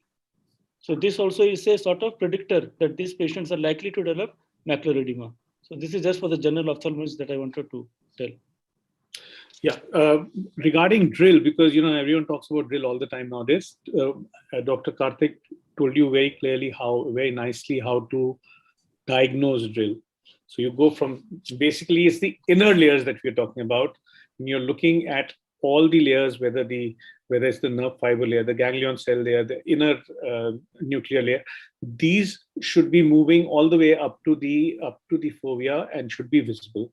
Now, where they become homogenized, where you don't see the layers, that's the area of drill. And the bigger this area is, the more the likelihood that the visual prognosis will be affected. But there's a caveat here. If that area has a cyst, it's no longer relevant. A cyst is not the same as saying that it's homogenized. A cyst will only push the layers to the side. So on the sides of a cyst, it will look as if it's homogenized. So only when the cyst goes away will you talk about that area being a drill. Otherwise, you cannot actually comment whether this is drill or not. You may say this may be drill, and this is where this confusion comes, and people say drill is reversible. It is not drill which is reversible. What is more reversible is the edema goes away, and the crowding that has happened of the tissues on the sides of that large cyst, that crowding stops. So what looks to be a kind of a drill kind of picture then becomes normal. So basically the important thing is when you comment on drill, you should also see, is there a lot of large cysts around that? If there are a lot of large cysts, don't call it drill, wait for the edema to resolve, then you will be having a better idea whether this is truly speaking drill. We have one question here. Does the turbidity of the cystoid fluid have any bearing on the treatment response in DME? It's a very good question. And any of the panelists wants to make a comment? Karthik, start with you. No idea, sir. I don't have much idea on the turbidity part of the drill, actually. Yeah. So actually, frankly speaking, when you see this turbidity of the cystoid fluid, these cases are more resistant to treatment. And very often they will not respond well to anti-VEGF. And personal anecdotal responses that giving a steroid results in that cyst becoming smaller much better, though it may not totally disappear. It may, the size may become smaller, but may not totally disappear. But the best response seems to come with steroids. Dr. Naresh, would you? No, I completely agree. I think with duration, most of the cysts can develop hyperreflective material, and they can become turbid. Same thing we have seen in vein occlusions also. I think with time, that shows that inflammation is playing a big part here, and such patients may respond better to steroids. Ramesh, you want to add something? Because you have done some work on this. Yeah, so I'll be showing those cases in my slides, sir. Those cases of hyperreflective material in a DME cyst, and then say how they are responding to treatment. Just one question which I had for both of y'all is that how much importance do you pay to the peripheral hemorrhages and microaneurysms on the color fundus photograph or on the optos image to decide whether this patient is going to have a refractory DME or a non-responsive or a delayed response macular edema? Okay, I don't think I've looked at it from the point of view of whether it will be refractory. But the point is, if you have microaneurysms in all the quadrants, that goes into a severe NPDR. And actually, that's the kind of case where you should do a fluorescein angiography to check, do you have a lot of CNP areas in the periphery? Because you may be thinking this is just early NPDR. It's not. If you've got microaneurysms in all the quadrants, it's actually at least moderately severe NPDR. So what I meant by peripheral microaneurysms is something which is not, which is there even anterior to the equator. Yeah, I'm talking of peripheral only. I'm talking of at the equator and mid peripheral area. Anterior to the equator, without you can't consistently see without having a ultra wide field.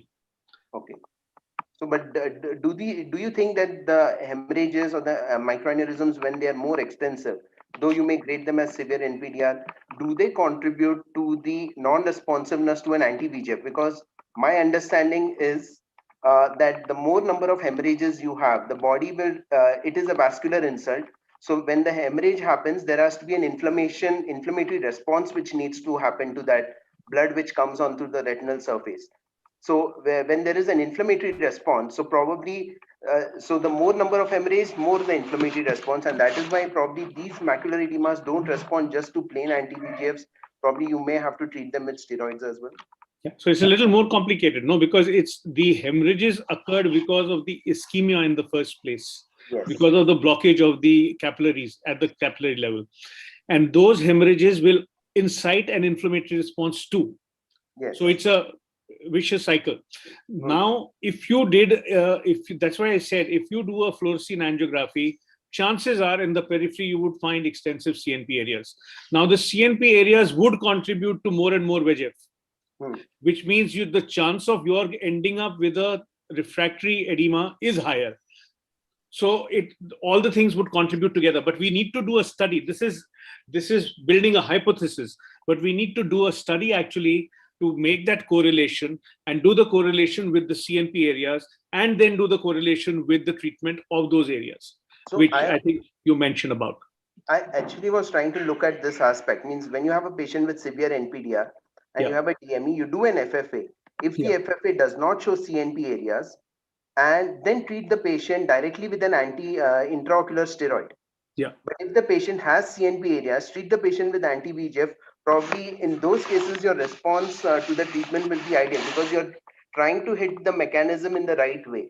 Because there you believe that if you have severe NPDR 4-quadrant hemorrhages, those hemorrhages. I lost you. Yeah, not able to hear you. Can you hear me? Yeah, now I can hear you. Yeah. Hello. Yeah. So those hemorrhages are leading to an inflammatory insult, and that is what is causing the macular edema there. So in the absence of CNP, treat with steroids. In the presence, you treat with anti-VEGF. I'll give a little caveat here. First of all, it's a misnomer to say that anti-VEGFs don't have an anti-inflammatory effect. So the anti-inflammatory effect comes from anti-VEGFs also. So my first line treatment is always anti-VEGFs. And if I don't get, and the reason is very simple, be safe before you are effective. And safety-wise, you're safer with an anti-VEGF than with a steroid. So if the anti-VEGF doesn't work, you can always shift to steroid. Don't start off with steroid because you're not getting anything great as an advantage. You're getting this thing. In a few patients, you may get an added advantage with steroids. So it doesn't make sense to go for a less safe drug first. And let's be very, very clear, anti-VEGF is a safer drug as a group than steroids. Okay. So I think I'm going to, is that the next lecture is also related. Dr. Ramesh is going to talk to us about what not to miss in an OCT. And since it's related, let's go through this also, and then we can have some more discussion. Dr. Ramesh, are you?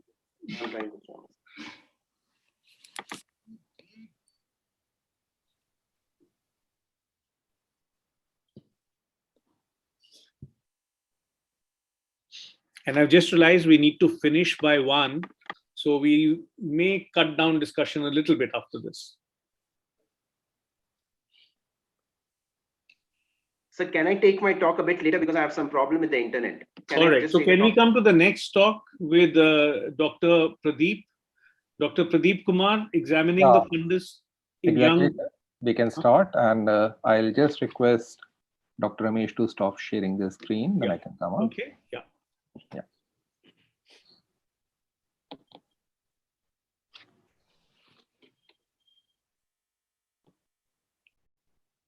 I hope my slides are visible now, sir.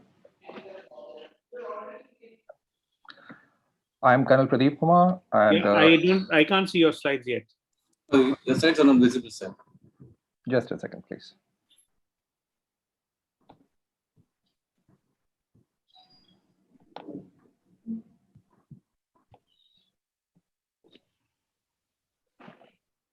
I also seem to be having some problems with starting. Are they visible now, sir? Yeah, go ahead. Yeah. Good. Very good afternoon to everyone. I'm Colonel Pradeep. I am presently posted at Army Hospital, Ara. That was my previous resume. What I'm going to talk about today is that why we should be examining young patients' fundus more thoroughly and what is special about these patients. Mostly they are in a hurry. They don't want to wait in our OPDs. They generally have excuses why not to dilate their eyes. They'll tell us that they are unaccompanied. They have to drive back home. They promise second visits, never come back. And the biggest problem is that they have a belief of infallibility. Still, most of these suffer from preventable visual loss, and it is our responsibility to look at their fundus more keenly.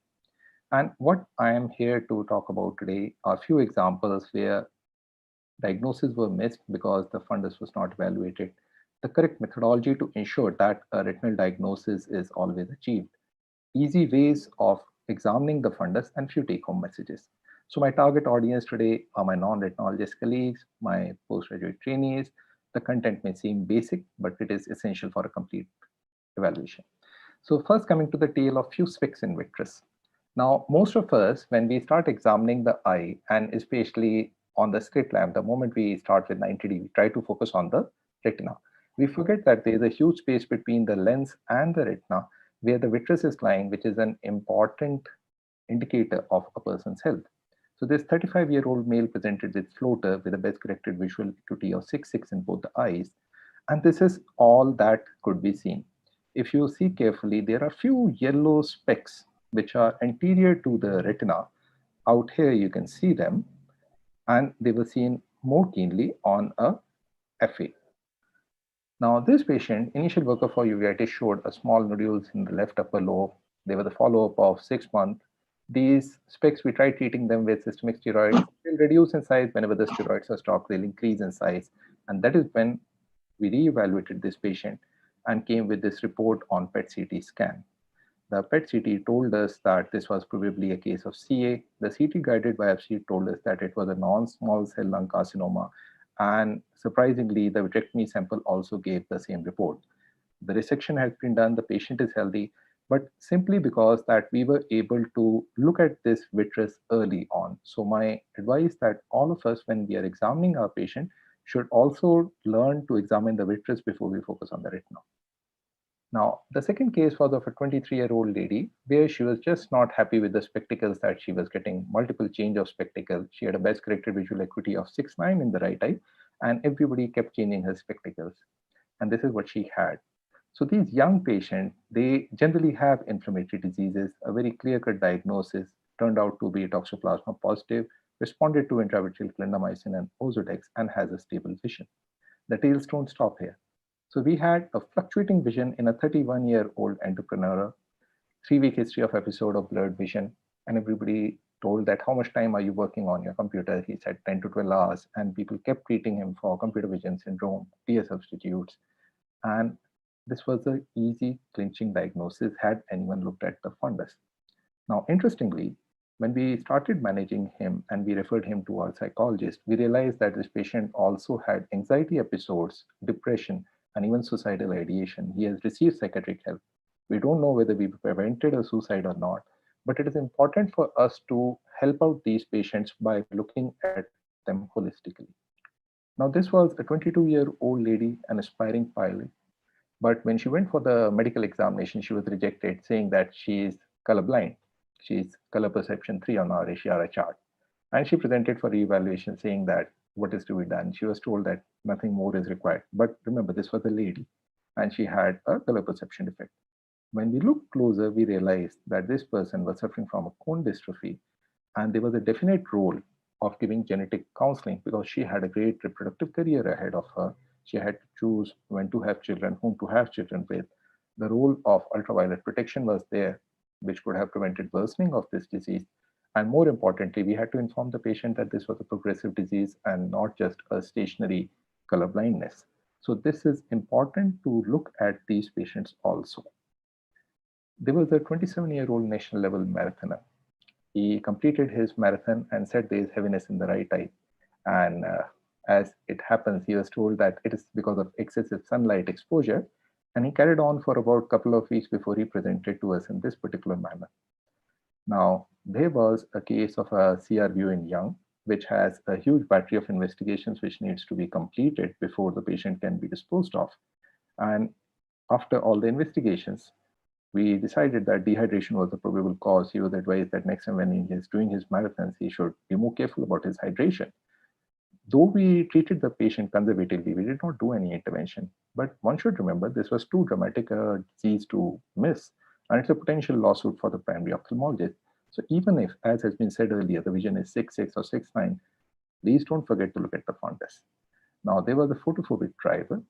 He had developed photophobia in right eye, was being managed as anterior uveitis with topical steroids, and surprisingly, cycloplegics. His pupil was dilated to about 5 to 6 mm, but nobody looked at the fundus. And after about 3 to 4 months of treatment, he comes to us. This boy has got classical disc involvement. There is an evidence of retinal vasculitis. And this is an obliterative kind of vasculitis. And on focus history, he gave history of urethritis, was diagnosed as a case of Behçet. Usually these young people on their first interview do not talk about urethritis. And he was evaluated and also found to have an associated subclavian vein thrombosis. So the importance of systemic diagnosis being clinched by looking at the fundus alone comes here. And there was a swimmer, 16-year-old lady. Again, she had a healed uveitis, best corrected visual acuity of 660. This patient had developed an inflammatory CNVM. Everybody kept treating her for uveitis. Nobody looked at her posterior pole for almost 6 months. By the time we started the treatment, treated her, the final visual acuity which was recovered was 3/60. Perhaps had we intervened earlier, we could have saved much more vision. And lastly, we had a 36-year-old lady. The case of headache was already diagnosed as a case of amblyopia a few years back. And now in times of COVID, when she talks about anosmia, nobody wanted to see her. She came to our COVID facility, and this is what we saw. This is something that we had read in books, so I thought it would be very interesting to present here. This was a case of Foster-Kennedy syndrome in which we saw anosmia. Anosmia, I had already read. This is the first time I saw it in a case of Foster-Kennedy. And she had a classical olfactory groove meningioma. She has been operated. Her vision, at least in the left eye and the field, has been salvaged. So even in COVID times, it's important to look at the fundus, though one may not use the direct ophthalmoscope, But slit lamp biomicroscopy and indirect, there are very effective and safe ways of examining these patients. So what can we do to reduce these cafes, as we call it? First and foremost, as has been said by other speakers also, there are 4 components of vision. Acuity is just one part.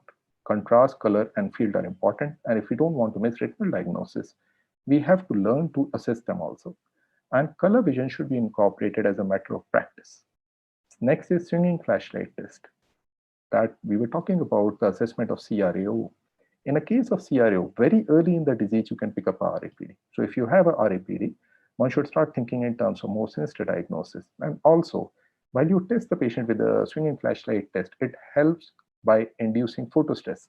And if in the affected eye, the recovery of vision is slower compared to the other eye, one should start thinking in terms of macular dysfunction. And then one has to learn to practice non-mediatic fundoscopy. And it is not only the 90D lens, there are other lenses much more comfortable than that, which are available now. And one has to use the slit lamp to its fullest extent by using the red-free and polarized light while looking through the small pupil. And the ultimate panacea is dilate both eyes and have a look at fundus if your patient allows. So there was a small study which we carried out, presented at APVRS, and just to cut short in the time, this is what we were doing. We allowed patients to examine in conventional way with 90 diopter and 20 diopter lens, and then switch over to the newer generation of digital lenses, pan-retinal lenses, and wide field lenses. And in the other half, we were doing the opposite. What we realized as results were that whenever the patient was using, our examiners were using conventional methods of ophthalmoscopy, they were missing fundus details, which were more easily picked up by using the new generation lenses. And why was it happening? I'll just show the images. On the left-hand side, you see a 90 diopter lens being used, 16x zoom. The moment you switch to 40x zoom, this is the kind of image it appears. It's not very clear. But when you use it with a digital lens, you see the difference. This is the difference between 90D and the digital lenses which are now available. There is some difference in their optics. And if this facility is available, most of us are in a position to use these kind of lenses. So how to diagnose? Make a complete assessment of vision. Don't stop at acuity alone. Use contrast, color, and field. Tell your optometrist to check them. Always look at the pupil. The glow of the fundus is again an important predictor. This is for all my non-retinologist colleagues. The glow of the fundus should always be looked for. And if there is anything abnormal, please dilate your patient. And go beyond the standard 90D lens. This is something that I wanted to tell, that everybody should be conversant with looking for a REPD. This is just I wanted to show for my PG colleagues, and try using this framework, that whenever you have to decide how I want to treat this patient, that are you equipped to treat? If you don't have access to an OCT, don't try to treat a DME standalone facility. If you don't have laser facilities, don't try to treat a PDR case. Try to refer them off. And you must address non-ophthalmological issues. When you have vascular occlusions, please involve a physician because they may be life-threatening. If you have CSCR, try a psychological counselor, and there are many more examples. And always have both short-term and long-term goals. For example, if you're treating a CNVM, anti-VEGF is not the only place where you should stop. Talk about engineering modification in the patient's house, low visual aids, so that you can have a long-term goal also. And don't try to treat something like this. This is one example where the primary ophthalmologist has tried to hold on to the patient for about 20-25 days before the patient came to us. And to refer these patients, you can do that to validate the diagnosis, bring the patient back to your practice, and you are welcome to treat them. For therapeutic purpose, for example, if you have a submacular bleed, yes, you will need a retina specialist for a non-resolving vitreous hemorrhage. The indications are given in book. But more importantly, don't forget the legal aspects of referral. In a case of ROP or post-surgical complication, please refer these patients. So in a case like this, definitely it will be wiser to refer. And lastly, a few humble suggestions from my side, as has been reiterated: high index of suspicion, try a dilated eye evaluation in most of the cases, augment your diagnostic array with newer biomicroscopy lenses, and experiment with various slit lamp illuminations. Thank you so much. This is my email for contact.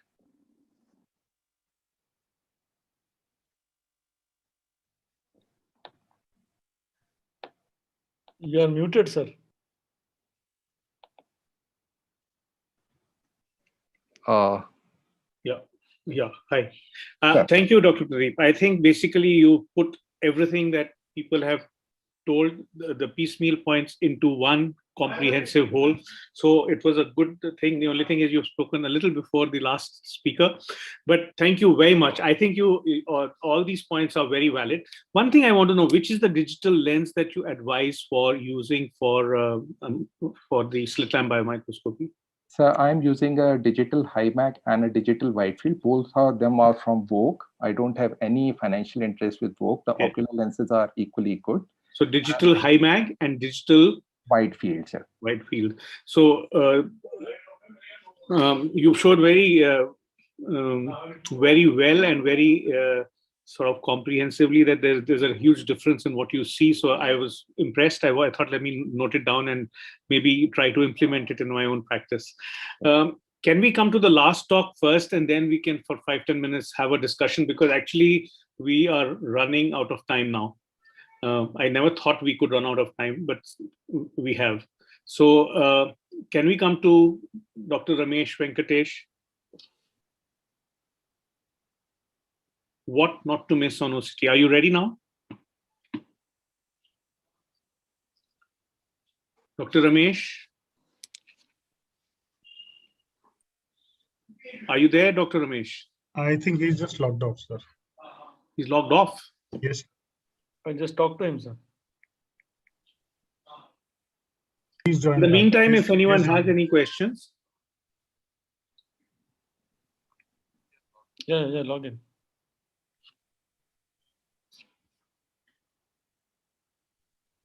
Sir, Karthik from Madurai. Talking about drill, do we have any treatment for drill as such actually? I mean, do you treat drill, if you see drill? You're going to put anti-VEGF or something like that, or you're just going to... No, you just continue with the anti-VEGF. Basically, if it was a pseudo this thing, it will start becoming better as the cysts become less. But if it is truly speaking, if it has homogenized and that area is destroyed, then the chances are less that it will recover.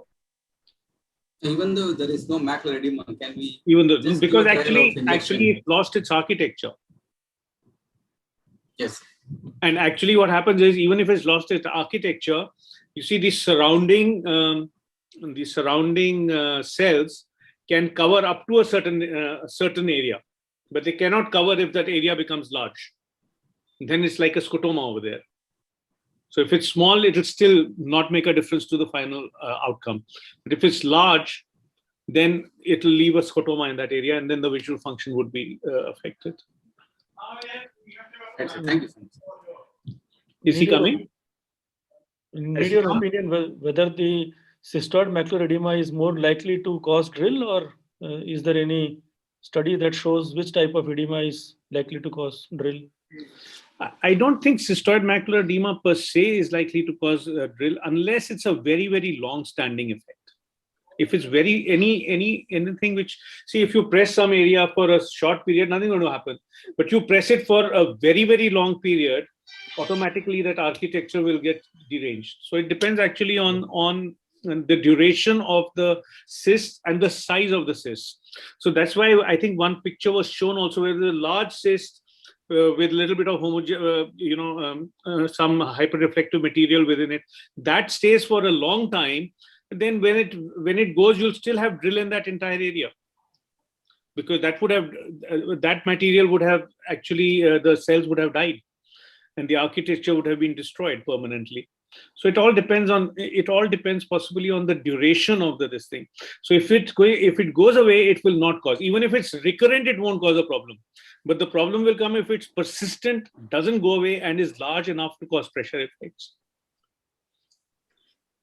Sir, in cases of DME, I've seen many cases, the hard exudate plaque sitting right at the fovea, center of the fovea, the fluid goes off, but this plaque persists there, and patient vision doesn't improve at all. So what can be done for these cases? Yeah, so the thing is, if you have a hard exudate and it's not caused fibrosis yet, then this can still go away.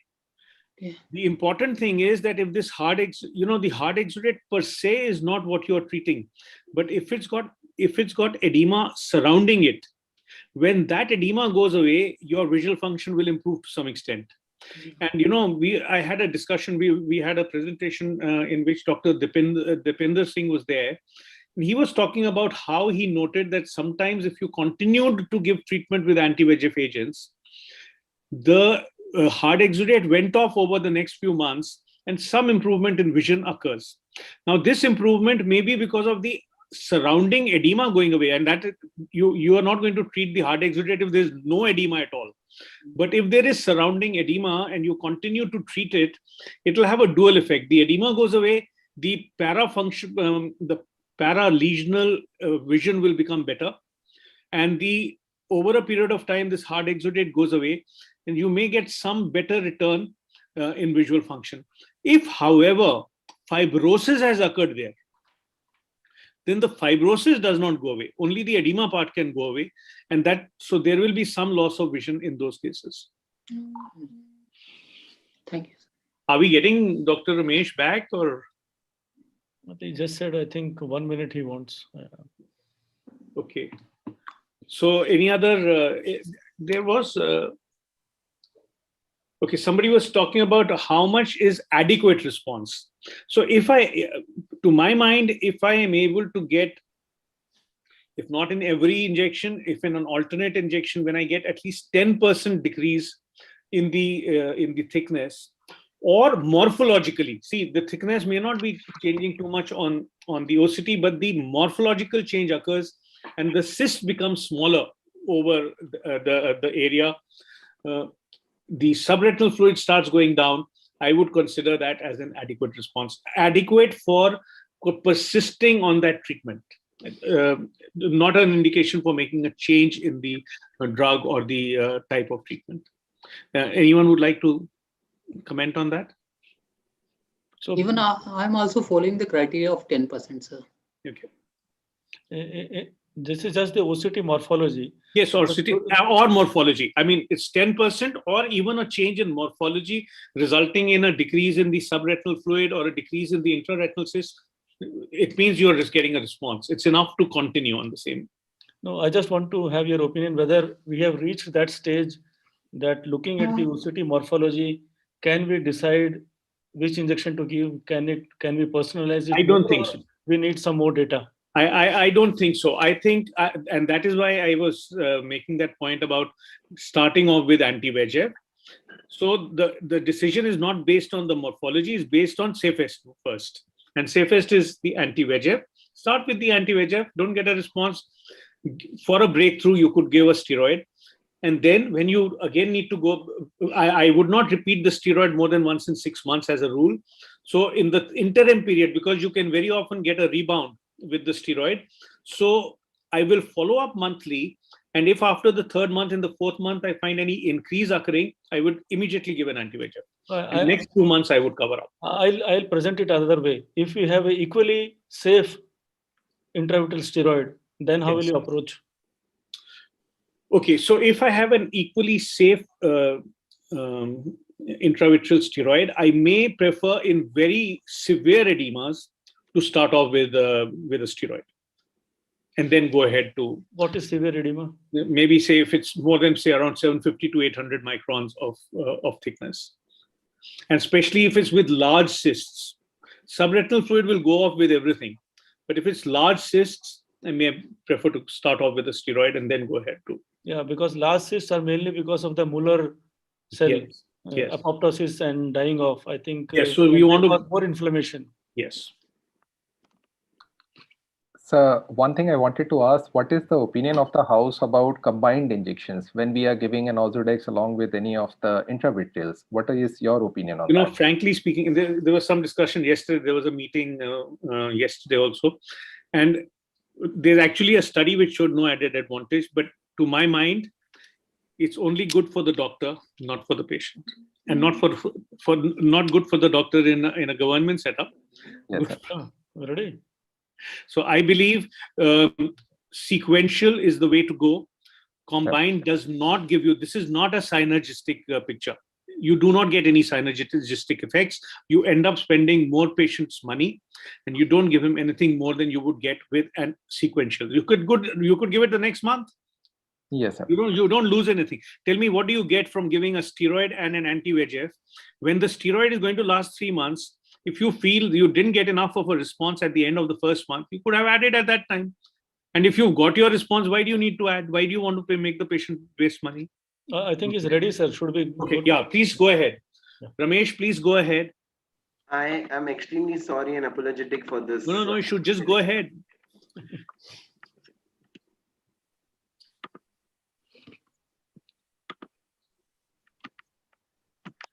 So I just thank the organizers, AIOS and Aladdin, for giving me this opportunity. It's indeed great to present in front of my teachers and seniors here. So my topic for the day is what not to miss in an OCT. And the intent of presenting this talk is not just to show the classical features of a retinal disease on OCT, but to show some characteristic features on OCT of few not so commonly seen retinal disorders, identify the OCT findings which can affect the visual acuity, and differentiate an OCT from similar looking retinal diseases. So as we've already discussed over the previous 4 talks, that the common features on the OCT for a diabetic macular edema, a non-tractional variety, is the presence of a cystoid macular edema, neurosensory detachment, and spongiform thickening. And the other OCT biomarkers which have been commonly discussed is the drill, the hyperreflective foci in the retina and choroid, the ELM and the ISOL layer,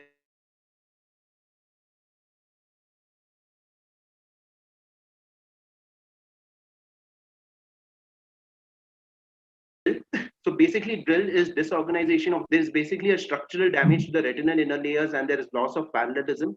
The outer retina is intact and it occurs mainly due to a damage to the superficial and the deep vascular plexus. So basically there is a vascular insult to the inner retina and the presence of a drill indicates a poor prognosis. Now let's look at this OCT scan where on the left side of to the fovea, you can see that the layers are parallel and they are intact. Whereas on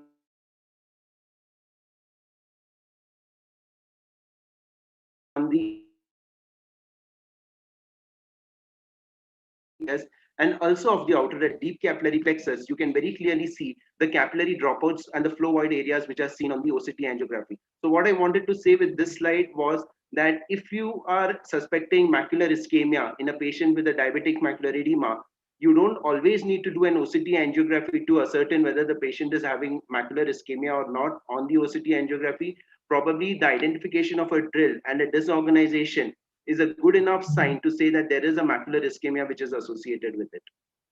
The hyperreflective material in retinal and choroidal vascular diseases, we have spoken about subretinal hyperreflective material in AMD cases, but let's talk about them in DME.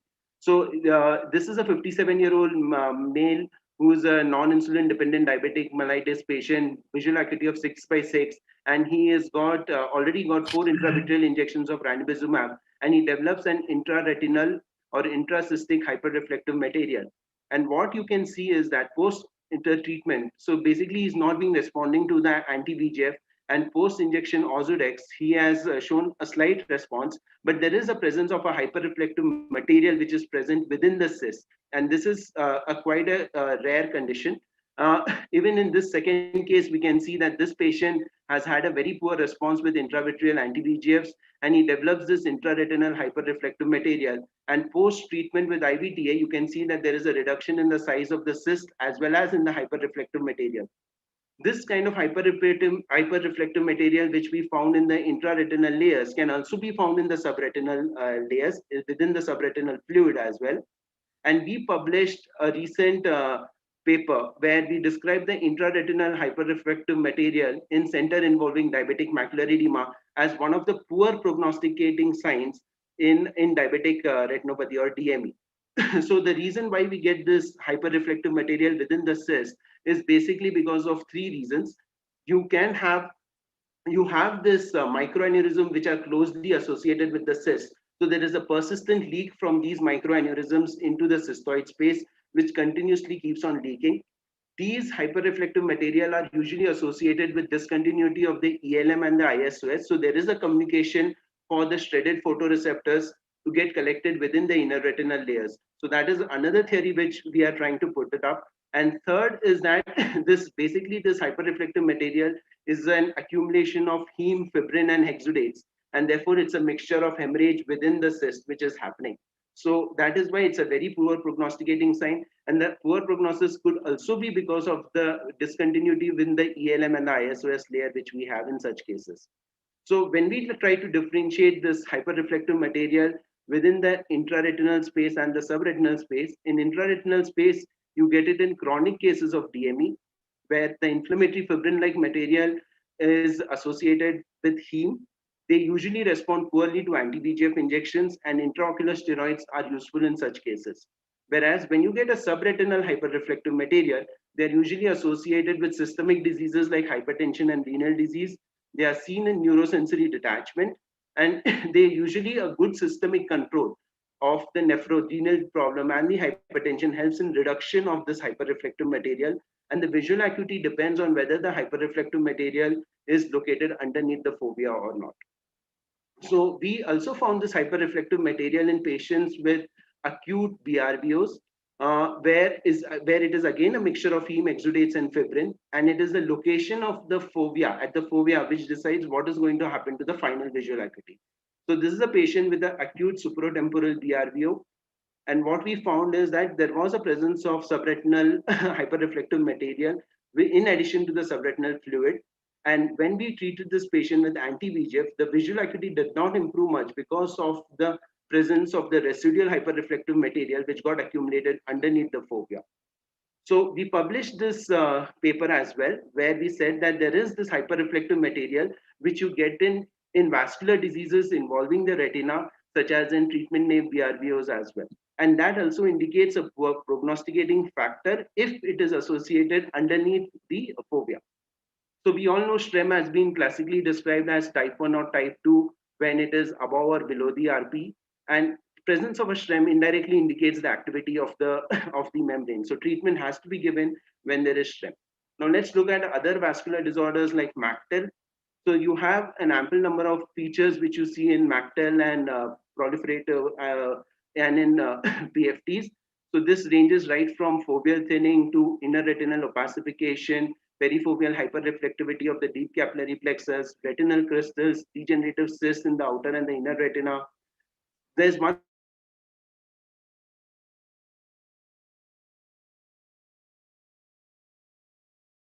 presence of pigment plaques, SRNBM, and the retinocoroidal or the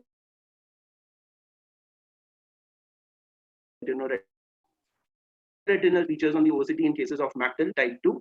And these are the cases which you see in the outer retina in patients with MACTEL type 2. And what is important is that when a patient develops this outward turning of this inner retinal layers towards the outer retina, that indicates that he is probably going into the proliferative stage of the disease.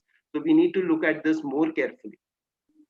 But there are some times when you look only at the hyperreflectivity within the middle retinal layers, and you may actually diagnose cases of MACTEL as PAM. And this is something which I did during my initial years. And so I just wanted to put up this case where you had this hyperreflectivity on either side of the fovea, which you could see even in MACTEL, and you have this hyperreflectivity on either side of the fovea, even in a case of paracentral acute middle maculopathy. So there is a way how to differentiate between the two. So in MACTEL, you will have the other associated signs like the ILM drape and the hyperreflective spaces. But what's important is that this hyperreflectivity in the middle retinal layers is not associated with underlying shadowing, which you see in a case of PAM. So usually you will have a shadowing which will be present in a case of PAM, but not in a patient with MACTEL. And then you can have this additive imaging techniques like a confocal blue reflectance, which will clearly tell you whether it's a PAM or a MACTEL. Let's look at what is the role of OCT in vascular occlusions. So basically it tells us the level of occlusions, and it differentiates between the different types of vascular occlusions. It also tells us the severity of vascular occlusions. So let me just show you how it tells about the level of vascular occlusions. So in a CRAO, you will have a total inner retinal opacification. In a BRAO, only one quadrant of inner retinal opacification. Cotton wool spots are basically nerve fiber layer ischemic infarcts. PAM is when there is opacification or occlusion which is happening above the outer plexiform layer, and type 2 AMN when it is happening below the outer plexiform layer. So these are the various varieties of vascular occlusions which you can have. But this is very interesting. This is the patient of who complained of sudden decrease in vision, and he came to us within 1 hour of the complaint, and we did AC parasynthesis. So this is how the OCT was looking, where you were actually seeing the retinal opacification. You were seeing the retinal layers actually. You can see the parallelism within the layers, and there is not significant retinal thickening. So we initially felt that this is a patient who's going to do very well with just by doing a simple AC parasynthesis and gonio massage. But unfortunately, the next day we called him and did the OCT, and you could see that the retinal thickening, the opacification, and the parallelism all were deteriorating, and we knew now that the patient is progressing. So this is on day 3, where you can see what we you can see that there is a slight ILM detachment which is developing with the inner retinal opacification. The day 7, there is a full-blown ILM detachment. And at day 10, you have already seen that this patient has developed cystoid macular edema with a neurosensory detachment, and is worsening. So what we wanted to show with this case is that what are the sequential changes which can happen in a patient with CRAO when you do an OCT at regular intervals. With resolution of CRAO, what we have seen is that when there is resolution of the retinal opacification, it is the superficial retina which resolves first, and then only the middle retina or the middle part of the inner retina which starts resolving. And finally, you will have a total thinning of the inner retinal layers in a patient with a chronic CRAO. Blunt trauma, I just wanted to come up with these 2 important and interesting findings which we see in patients with Berlin's edema or commercial retina in blunt trauma. So this is in the A image and the OCT corresponding top OCT. You can see that there is obliteration of the optical space in the outer retina or between the RP and the photoreceptor layer. That is what we exactly see in a patient with acute blunt trauma. But as the opacification resolves, you can see that there is some irregularity which happens in the RP layer, and following which you can see these conical caps which are found, and that is what we described as the hyporeflective micro elevations in the RP and the photoreceptor layer. We probably gave this term what is known as the cone outer segment cyst as well. Another interesting finding which we found in cases of blunt trauma is bacillary layer detachment. This is a terminology which I recently came across, and it is basically the improvement in the OCT technology which allows us to visualize the split in the myoid inner layer and the ellipsoid outer layer. This term was described way back in by Polyak in 1947, and it is basically a separation between the myoid and the ellipsoid components of the photoreceptor inner segment. So this is a patient with blunt trauma. He had a history of injury with a ball, and what you can see is, you can see with the white arrow, you can see that there is a split which happens between the ellipsoid layer and the myoid layer, and there is an accumulation of the hemorrhage between those 2 layers. So what this is not a subretinal hemorrhage which we commonly see and commonly describe on the OCT. This is what we described as the intrabacillary layer hemorrhage. And this intrabacillary layer hemorrhage, they usually happen because of the shearing force of the trauma, the mechanical presence of heme. There is a poor perfusion of the photoreceptors due to the stress and the separation of the photoreceptor layer, and also because of the post-traumatic inflammation. The bacillary layer detachment in patients with trauma is a very rare finding,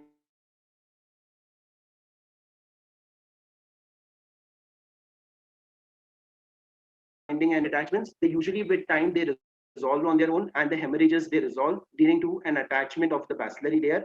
The intrabacillary layer hemorrhage undergoes resolution without showing features of dehemoglobinization, unlike the subretinal blood. So what we found is that the subretinal blood usually undergoes changes in the color, whereas the intrabacillary hemorrhage, it does not undergo changes in color, it just undergoes a spontaneous absorption. What happens with a myopic retinopathy? We describe this term known as myopic retinopathy, where there is actually foveal flattening, persistence of the inner retinal layers, there is a normal outer retina, and there is thinning of the photoreceptor layer. So this is what we described as the earliest change in cases with pathological myopia. And in addition, you can see some rare OCT findings like intrachoroidal cavitations, presence of a myopic sinkhole, So all these features are very, if you try to look for it, you'll start getting them in patients with tilted disc and pathological myopias. Posterior microphthalmos, a very interesting finding which we found in posterior microphthalmos was the presence of the retinal papillomacular fold. People have described it commonly, but what we realize is that the fold is not present in all the meridians of the scan. It is present only in a specific meridian of the scan, thereby suggesting that the shortening of the highball happens only in one meridian. There is thickening of the inner retinal layers, the outer retinal layers are intact, and in nanophthalmos, where there is a uniform shortening of the globe, there is no retinal papillomacular fold. So that is something which we found. Torpedo maculopathy, again on the OCT, is being described into 3 types. One with no subretinal cleft, the second with a cleft with inner choroidal thinning, and the presence of a choroidal cavitation and a CNVM. So this is one of our cases of torpedo lesions where we found a patient to have a focal choroidal excavation with the presence of a CNVM along with it. Hematocrit sign has been commonly described in patients with, they have been commonly described in patients with PCVs, but we described hematocrit sign in a patient with PAVAC. And this is something which you can see in the yellow arrow, which is present, where you can see that there is a layering of the RBCs and a clear fluid within the cyst. So this is something which we found in patients with PAVAC as well. In fact, it can happen with any microaneurysm or any aneurysm which are present in the retinal or the choroidal vasculature. Again, en-face OCT in lymphomas, you could see these white dots, which you can see in the deep layers, which are basically suggestive of the white vertical hyperreflective foci, which you see in patients with intraocular lymphomas. And following treatment with intravitreal methotrexate or rituximab, there is a disappearance of these spots. Contact sign is basically because of a granuloma, which is compressing against the RP, as a result of which there is exudate accumulation which happens and a neurosensory detachment. And following treatment with corticosteroids or with antitubercular therapy, you can have the reduction in the choroidal granuloma and the contact sign. Again, choroidal nevus, a very useful tool where you can see the shadowing which happens behind the nevus in the choroid. And also very useful to identify the presence of a CNVM in a patient with choroidal nevus, where the OCT angiography also helps us to identify the neovascular network. So this is a paper where we describe the findings of choroidal imaging findings in choroidal nevus with color fundus photography. So basically, to summarize, in all, the OCT is an extremely important imaging tool in retinal practice. The diagnosis, treatment, and monitoring of a particular retinal disease is based on the OCT, and it's very important to understand and analyze the OCT properly. Thank you so much. Thank you very much, Ramesh. Am I audible? Yeah. Thank you, Ramesh. I think Ramesh has showed us the limits of an OCT. For the general ophthalmologist, my message would only be, there's a lot we can do. If you feel that your patient is not looking completely normal, don't try to get into these details. This is a bit on the higher side for a general ophthalmologist. In fact, this is the kind of case, this is the kind of situation where you should refer the patient to a specialized center where they can use the latest OCT techniques. Because remember, what he's shown you, you're not going to see on a stratus. You may not even see him on some of these spectral domain OCTs. You need to have the latest technologies available, and there are a lot of things that are becoming visible to the naked eye through the use of this technology. So I think all in all, the basic point which was made is, when in doubt, please either, first of all, do a fundus examination yourself, do an OCT yourself, where everything is not explained, where you cannot build up the entire story of what's happening to this patient. Send to a retinal specialist and let that patient have the benefit of whatever technology is available today. With that, we can give the best to our patients. we've actually run out of time. I don't think there are many other questions. No, I haven't been given any other questions after this. And so I must thank you all for being here and for AIUS for providing this forum to for this series of lectures. I think we've had a wonderful interaction. Everybody has contributed greatly to the success of this meeting.